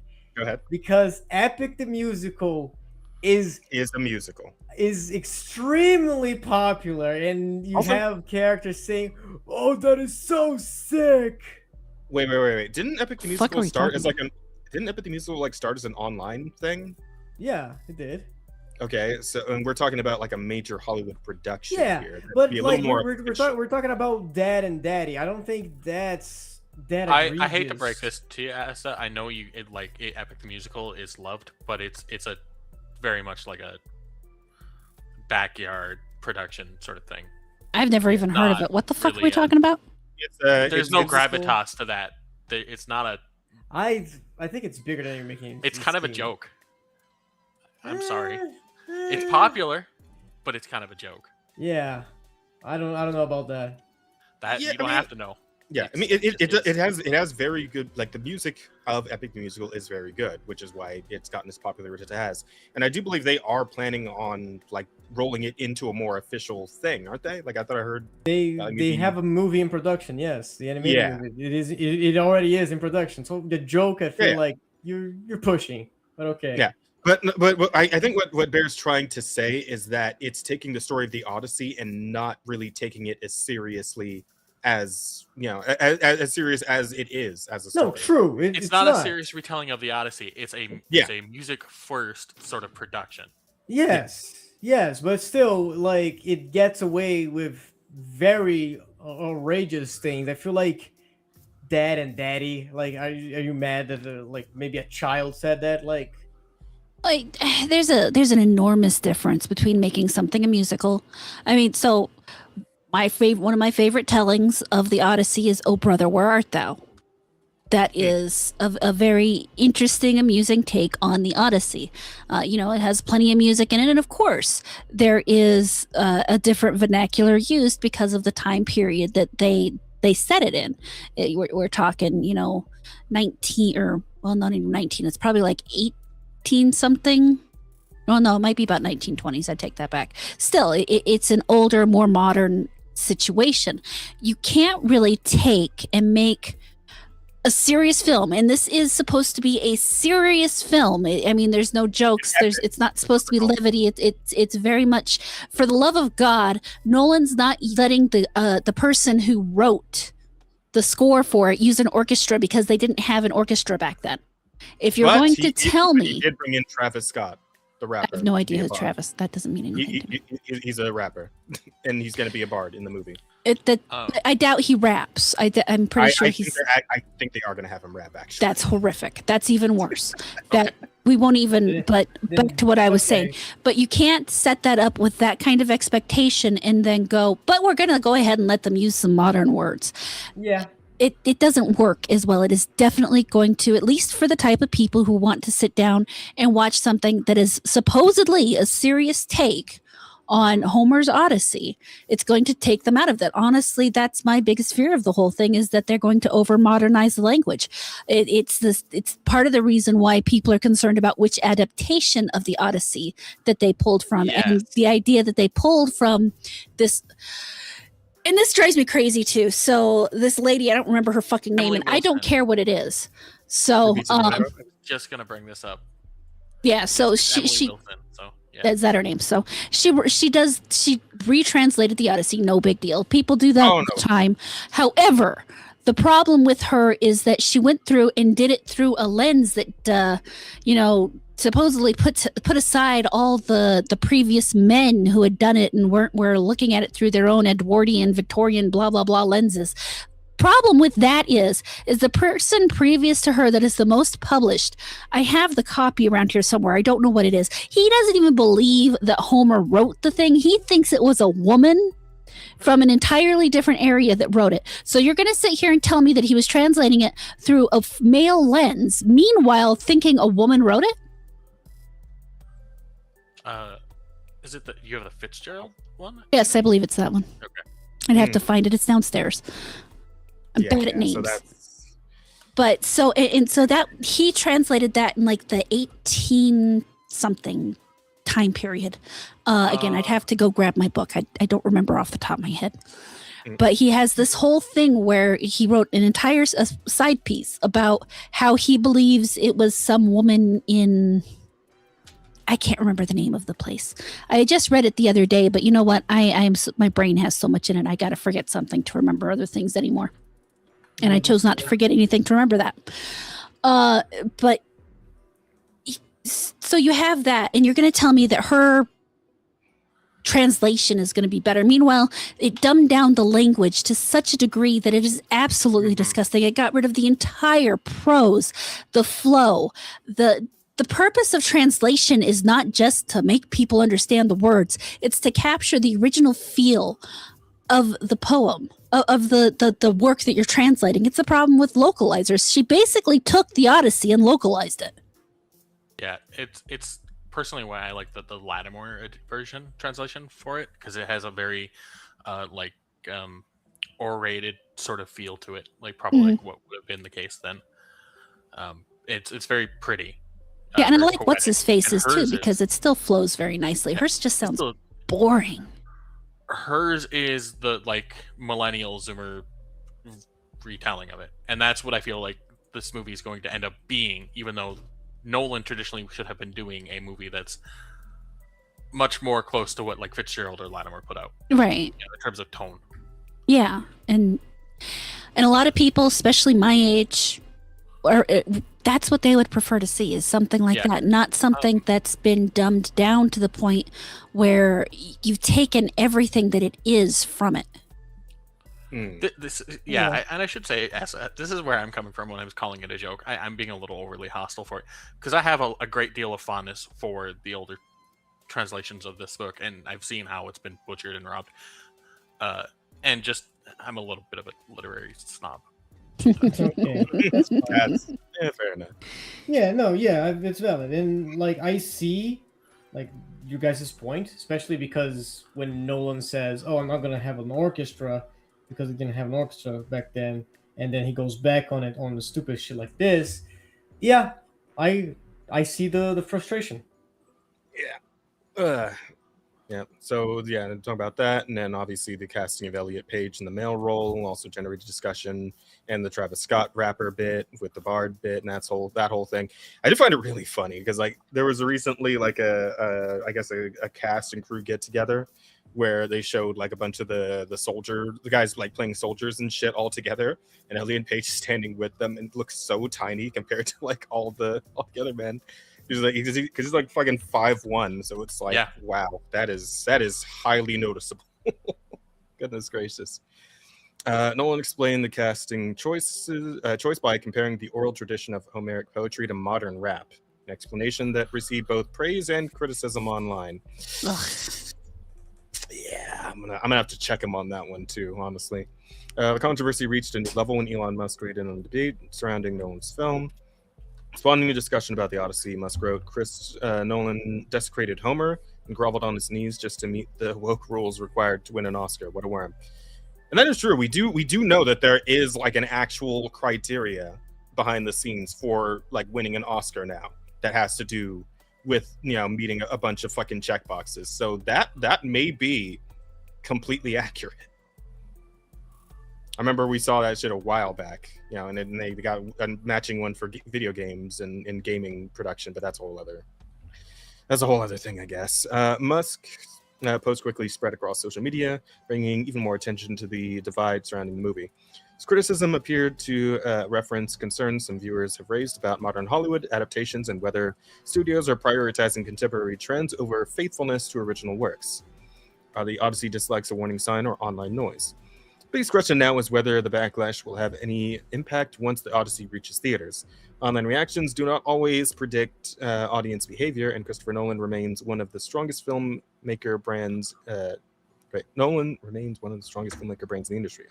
However, recent entertainment history has shown that massive negative online reactions can sometimes indicate larger audience concerns. Disney live action Snow White. Oh fuck yeah! Well. That one was pretty accurate to the online reactions, so yeah. It's not guaranteed the same outcome for the Odyssey. Nolan's track record gives the film an advantage that many controversial releases never had. Still, a trailer from one of Hollywood's most celebrated filmmakers crossing 500,000 estimated dislikes is difficult to ignore. Whether the backlash fades after release or becomes a larger problem, the Odyssey has already become one of the most unexpectedly divisive films of Christopher Nolan's career. Are you surprised about the Odyssey has racked up so many dislikes? I mean, not really, all things considered. You know, between the casting choices, the stuff about the music, and you know the version of the Odyssey they're using to source for the script. Yeah, no, not really all that surprised, to be honest. I kind of am surprised because you know, this movie was super hyped because you know, a lot of people love the Odyssey, and Christopher Nolan is like a great director. Yeah, you know, he's one of the few who can still sell on name alone. Yeah, and it's like, and I thought this was gonna be like a great year for the Odyssey, you know. Maybe, but unfortunately, we've also got some Rachel Zeglering amongst the cast, specifically Lupita Nyong'o. Apparently, was in an interview recently talking about the interviewer asked her what one thing she would ask to Homer if given the chance. You know, my God, wrote the Odyssey. You know, one of the greatest authors in history by most people's metrics. And what she had to say was, well. I'd be like, so Homer, how do you feel about the screen time given to these women, considering how little you spend with them? Every time I hear this, I want to scream. What did you say? She said. How he asked him how he. I'll do it one more time for you. About the screen because it's a little. Hold on, it's a little low. It is really quiet. I think I have it as high as it goes. So. Not hearing her is an improvement. Try to pull. Yeah, go back one more time. I can hear now. Hold on, I can turn it up on our end after I find it. Yeah, I turn it up for me. Also, horrific screenshot at the beginning of the video. Jesus. Should be. I'd be like, so Homer, how do you feel about the screen time given to these women, considering how little you spend with them? Okay. And then do you lean forward and look at him like that? Yes, like, Yeah, so Oh my god, what happened to your mic? Oh no, what do you mean? What happened? Should be okay now. Okay, yeah. No. Wow. Was it too loud? Yeah, it was a little. Yeah, I adjusted things, and apparently it fucks with your volume when I do that. So. You're good. But yeah, so apparently, if given the chance to speak to one of the most influential authors in history, she would decide to lecture him about how much he didn't write about women in the Odyssey. And as you might guess, people didn't take that very well. So yeah, not a lot of great press going towards the Odyssey right now, just in general, or at any point throughout its whole press stint, I guess. You know. I mean, for me, the issue is it's like asking why wasn't there more male perspectives in Anne of Green Gables? I feel like I've heard the name of that, but I'm not too familiar with it. It's an American. I mean, it's a novel about a little girl who. I don't remember the book. You know what? I should have said A Little Princess because I've read that more recently than Anne of Green Gables, or Little Women, or Rose in Bloom, or any of the old novels that were very female centric. Despite the fact people will do their best to convince you there were no female centric books back in the day, there were tons of them. Believe it or not. Oh heck, Little House on the Prairie. Lots of girls in that one. Mm-hmm. Yeah. But it's like deciding that since it is an epic, it's considered an epic today, thus it must contain things that by modern day standards we would expect to see. You cannot take a modern day standard and apply it to things in the past, especially not things older than all of us put together. And to be completely fair, throughout the Odyssey, they are almost always at the whims of women. Yeah. No, they are being pushed here and there by the powers of by the whims of very powerful women. It's just they're not the main characters. That's it.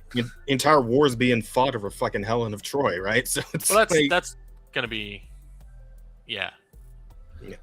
I mean, that is part of it, but I mean, you have Athena, you have Venus, you have Circe, you have Penelope, Aphrodite, but Aphrodite. Yeah. Yeah, you have a lot of powerful women in the Odyssey, right? And then they weren't powerful enough. Yes, or they didn't show up enough. For people that didn't read the book or anything. Yeah, people don't understand what's going on. I believe in a different interview, she has admitted she has not read the Odyssey. Of course not. Which is sad because she apparently has a Yale degree. I And it's like, how the fuck do you get all the way to Yale and have never once read or heard of the Odyssey? Well, heard of it, probably just hasn't read it. Yeah, like I heard of the Odyssey when I was in fucking like middle school. We had to read it. I'm gonna be honest. I have some ideas as to how, but they're even a little rough for this podcast. So I'm not gonna but I think yes. Yeah, I've got an idea where you're going with that.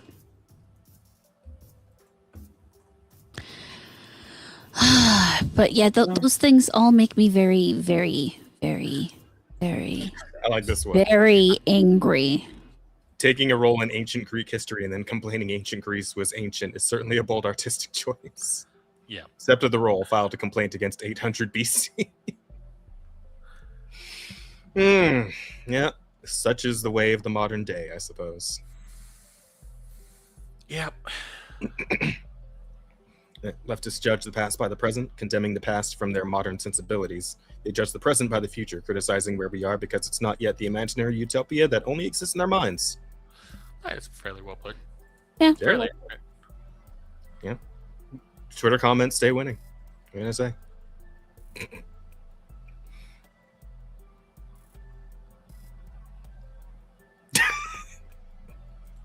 What are you laughing at now? Sorry, I'm just scrolling through the comments. Yeah, the face that launched 1,000 ships the wrong way. And the sad thing is I really don't think she's not ugly in my opinion. She's an attractive woman. She's just not Helen of Troy. I think her she's very much not ugly. Make her uglier. So it's hard for me to judge. I don't like her, but a lot. I mean that's fair. I get that. But I also think getting like a screenshot of a frame where she's screaming and it's unfair. Oh yeah, any sort of sure. like Yeah. photo or kind of photo sort of situation. Yeah. It's not fair. But even just her in general, I Because don't. Okay, you don't have to find her attractive, but like objectively, she's a beautiful woman. Yeah, I mean, reasonably attractive. I give her like a 7. Very classy. Yes, very classy. Let's put numbers on women again. All right, very all classy. I totally approve putting numbers on women. I mean, if you're gonna rate someone, using numbers is kind of the way to do it. It does help. Fucking hell. But I will just go ahead and I will go ahead and fire an arrow at the bigger elephant in the room, though. The fact that I don't think Helena Troy should be black. There's also just that. That is kind of a thing. That's a big part of it too, I think. Yeah. She really should be Greek. Yeah. Sure. Like, I don't disagree with that. I don't think that makes her ugly, but okay. Oh no, I didn't. Nobody said she's ugly, dude. Like a 7 is not ugly. A 7. A 7 isn't ugly. It's ugly? I'm like a 6. Are you saying I'm ugly? What the fuck do you mean? Asta, average is 5. 7 is passing grade. All right, a 7 is like a C-. Shut up. Again, Asta, average is 5. I feel like there's like a tragic backstory here where someone called like Asta a 7 to his face. Yeah, it's just shattered. Now. Are you okay, little buddy? Do we need to have some kind of intervention or something? I don't get complimented enough. That is you don't. You are great. That should be something like no, that's not great. I'm a piece of shit. You're a handsome young man, and we very much appreciate having you around. And we would love it if you would finish our art. That too. I'm working on it right now. Okay, I am literally doing it right now, Rana. I'm literally eating this bitch. I am. I'm going to send a screenshot right now of what I have. The unexpected hook after the pat on the shoulder, right? Like, don't fuck yourself. Here's how it is looking. Asta. Very solid 7.5. She literally just patted him on the shoulder and then held her hand there so she could like just make sure he wouldn't move for the fucking push. Yeah. Jesus Christ. I know what I'm doing. I'm a woman. And it's looking very good. I like it. It is. It's looking solid. I'm glad you like it. Very much. Big it's digging. Coming along very well. Okay. All right. Fucking hell. All right, with that, I think we could probably start winding down. You guys good to call it on that one? We're at that time. Yeah, we're good. Okay. So let's see what we're gonna do as far as the title first and foremost. So we got a good suite of options here. Let's see. I think enslaving animators might be worth is pretty strong. In my opinion, it's a good one. Essie the Kingbreaker, I think's got to be in there. Yeah. Yeah. I agree. The new Adventures of Pokemon, I think is strong. And then what is the first quadruple A suicide? I don't remember the specifics, but it was in my head at the time. It was Sony related. Sony it was the Sony or Xbox. Yeah. It was during one of the two. Yeah. We were talking about the end of physical discs while you were gone, Asta. No, I think it was specifically when we were talking about like Xbox and Sony both going out together. Taking each other out, yeah. First quadruple A suicide. Mm-hmm. Wouldn't it be the first and second? Not if they do it at the same time. I'm gonna let them tie. You know, I'm not gonna rank them here. Yeah.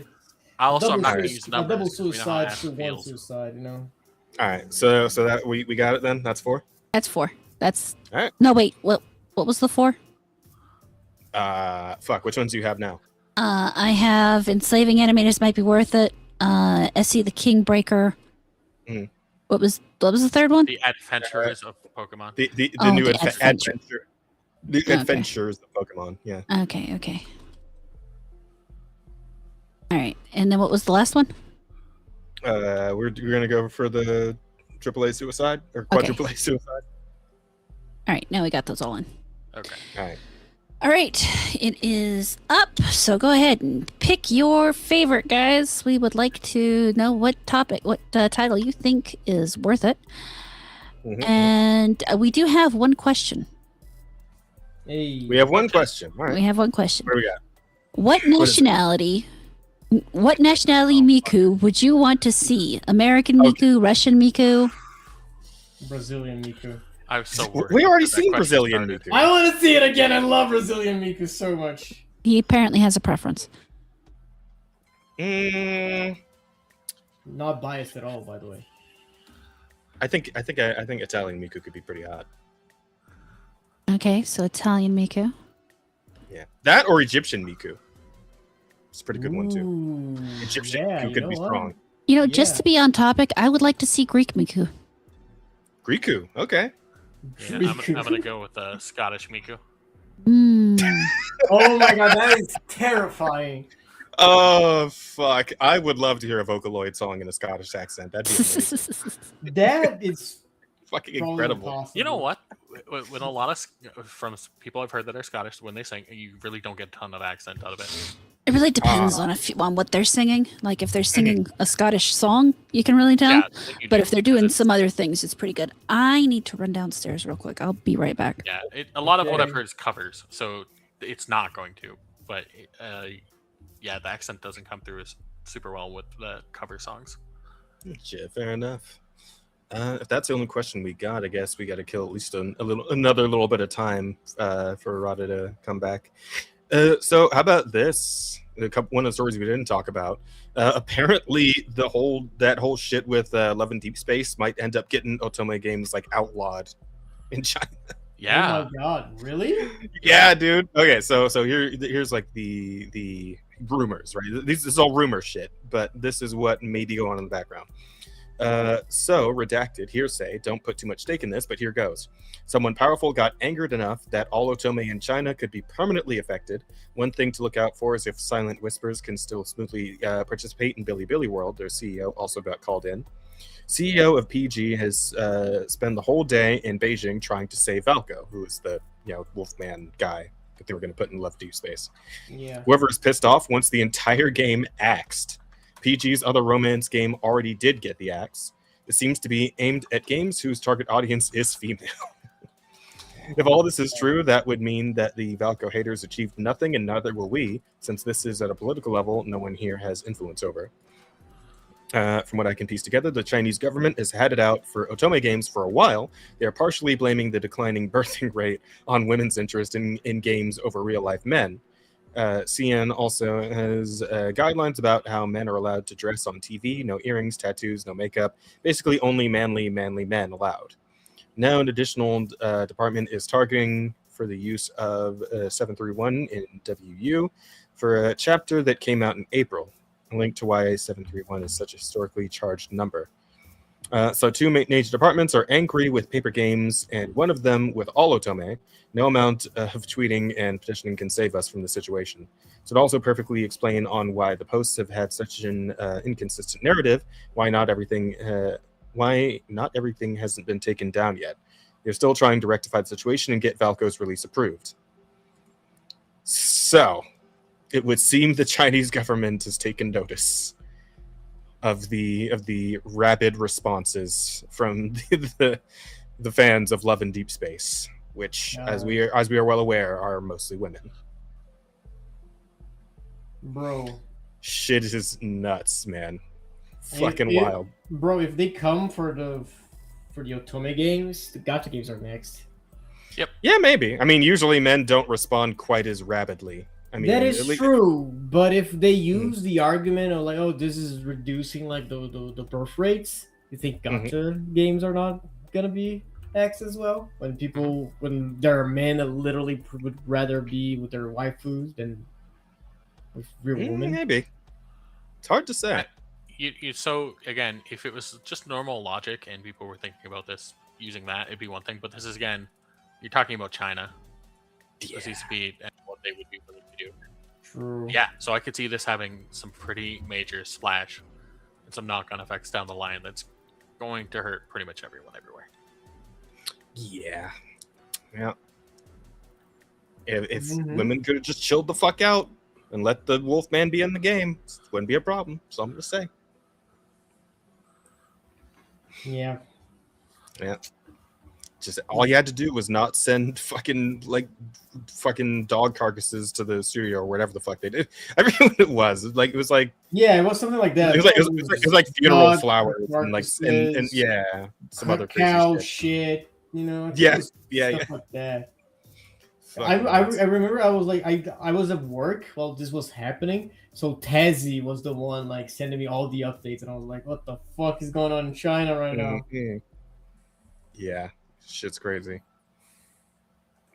I guess another little funny thing that happened was that people were the guy who made the minions commented on whether or not they might have worked for Hitler. I think they were in that cave. He said. Hang on, let's get the full article of this one. We have time to go through it while we come back. Mini Monsters is out now, and the newest movie. Yada yada yada. I just want to see the bit. Enemies reproduce. Can a minion die? Finally, a definitive answer. No. We tried multiple times, but they seem to come back alive every time for some reason. So I'm guessing they can't die. Oh, these are like ageless, horrific, like eldritch beings. They tried. They tried to kill the minions. I mean, considering some of the shit minions get hit with in those movies, yeah, I would say most of those things would kill pretty much anything else. So, what were the minions doing from 1939 until 1945? You know? Yeah. Yeah. So I knew this already, and it's still hilarious. Yeah. So prior to working with Gru, the minions pledged their loyalty to the most despicable characters throughout history, both fictional like Dracula and real-life big bosses like an Egyptian pharaoh and Napoleon Bonaparte.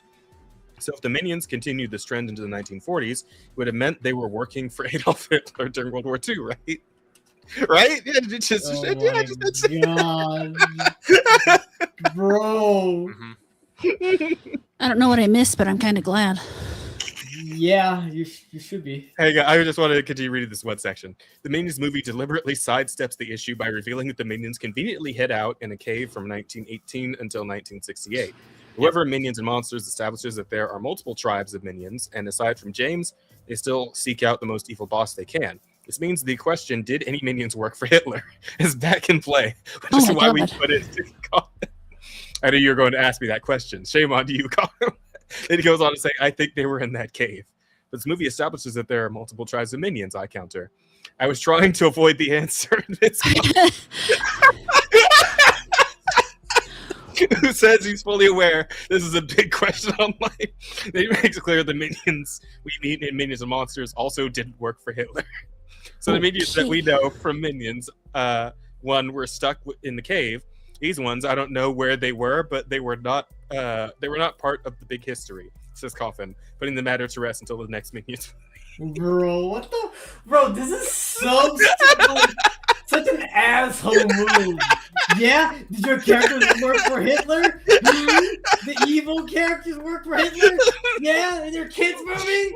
Is your kids cartoon character a fucking Nazi? You say it right now. Hey, Asta.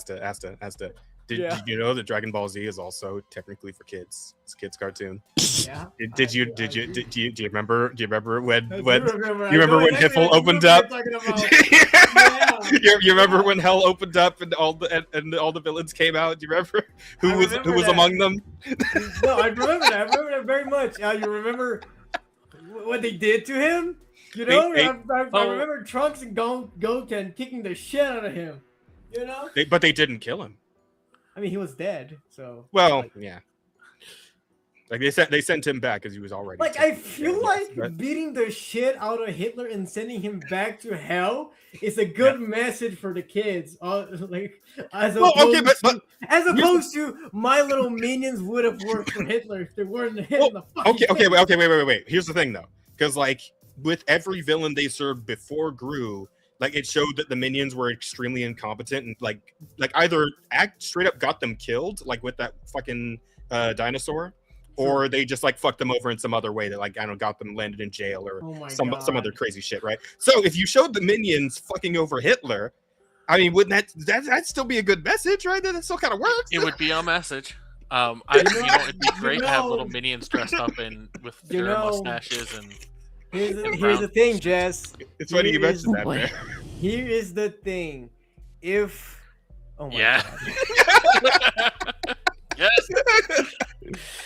Here is the thing, Jess. Yeah. That means that if the minions are that incompetent that they always get their masters skilled, that means the Holocaust only happened because the minions were in that cave. If they left that cave, they would have prevented the Holocaust. They could have solved the entire World War II. All right, but they didn't. They're complicit. If the minions were doing their jobs, those planes would have hit the towers. Yeah, there's lots of things that they're responsible for. Yeah, no, the minions, dude, they're responsible for a lot of shit in the world. When the world needed them the most, they vanished. Yep. Okay, hold on. This might be my ignorance. I don't remember Napoleon being taught as a villain. What don't you remember, Napoleon? But I don't remember Napoleon being a villain. I mean, it depends on who you talk to. Oh my god, my face hurts. Was he? And I don't think he was a good person, but I think that's more like he was just the antagonist. Yeah. Didn't he invade a bunch of countries in Europe? Yeah. He also brought a lot of reform to France, and encouraged meritocracy, ended inquisitions and shit. It's a mixed fucking bag. Yeah, it depends. A little column A, a little column B. Yeah. It depends on who you talk to. I bet a bunch of French people would love.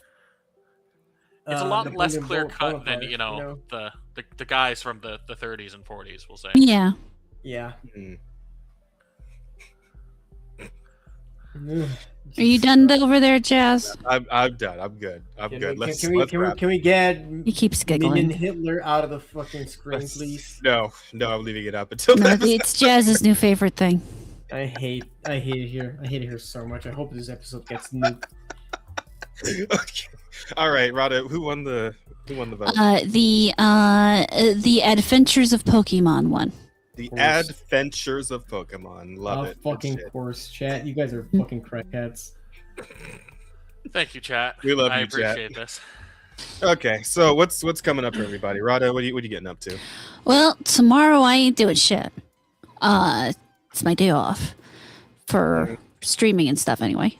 Hey. Thursday, however, I will be doing the morning show at 1 p.m. Eastern. And then I will be doing a later night stream at 11 p.m. Eastern for some more Neo 3. Friday, I will be doing some more 7 Days to Die.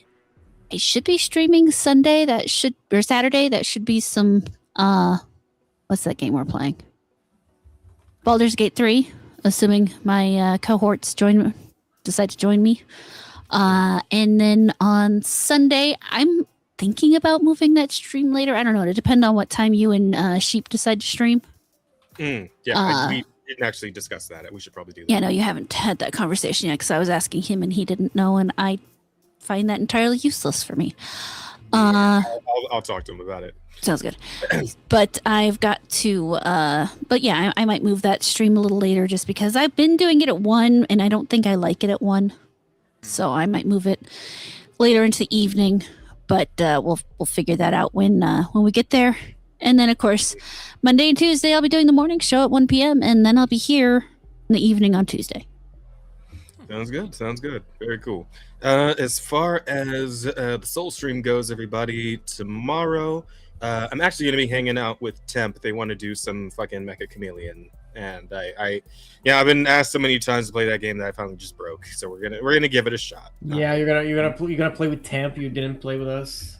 I'll play with you guys the next time you set one up, because that would be unfair. So, love it. The next time you guys get together to play it, I will join. But yeah, so that is gonna be tomorrow's plan. Thursday, obviously, we're playing Rivals. Might play Rivals Friday too, since I think that's when the new season start on Friday. Yeah. That's when it's fuck.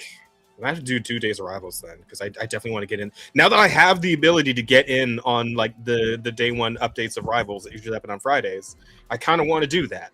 And then Bear, you and I can play some more Path of Exile on Saturday then. Yeah. And then like Rada said, Sunday I'm getting together with Sheep. We're gonna play some Pal World. Might be in the evening. Or might be in the afternoon. I'm not sure yet. I'll ask him what he wants to do. And then Monday D&D over on Rose's channel as per usual. And then Tuesday we'll be right back here for the Offensive Charm podcast. We'll talk about everything that happens in popular culture between then and now, however much that could actually be. Probably not a full episode, but we'll see. We shall see, guys. It should be exciting to find out. But in the meantime, between time, hope you guys all take care of yourselves. Make sure you're eating well, drinking well, water, guys, water, and resting well. Make sure you're getting enough sleep every night. Yeah, that's about it, guys. Anybody else got anything to add? Don't drink water, drink vodka. Yeah, vodka is also Whiskey's better. Water. That is true. Drink whiskey. All right. Good night, everybody. That's a wrap. Bye-bye. Bye. All right. That's my cue. Bye.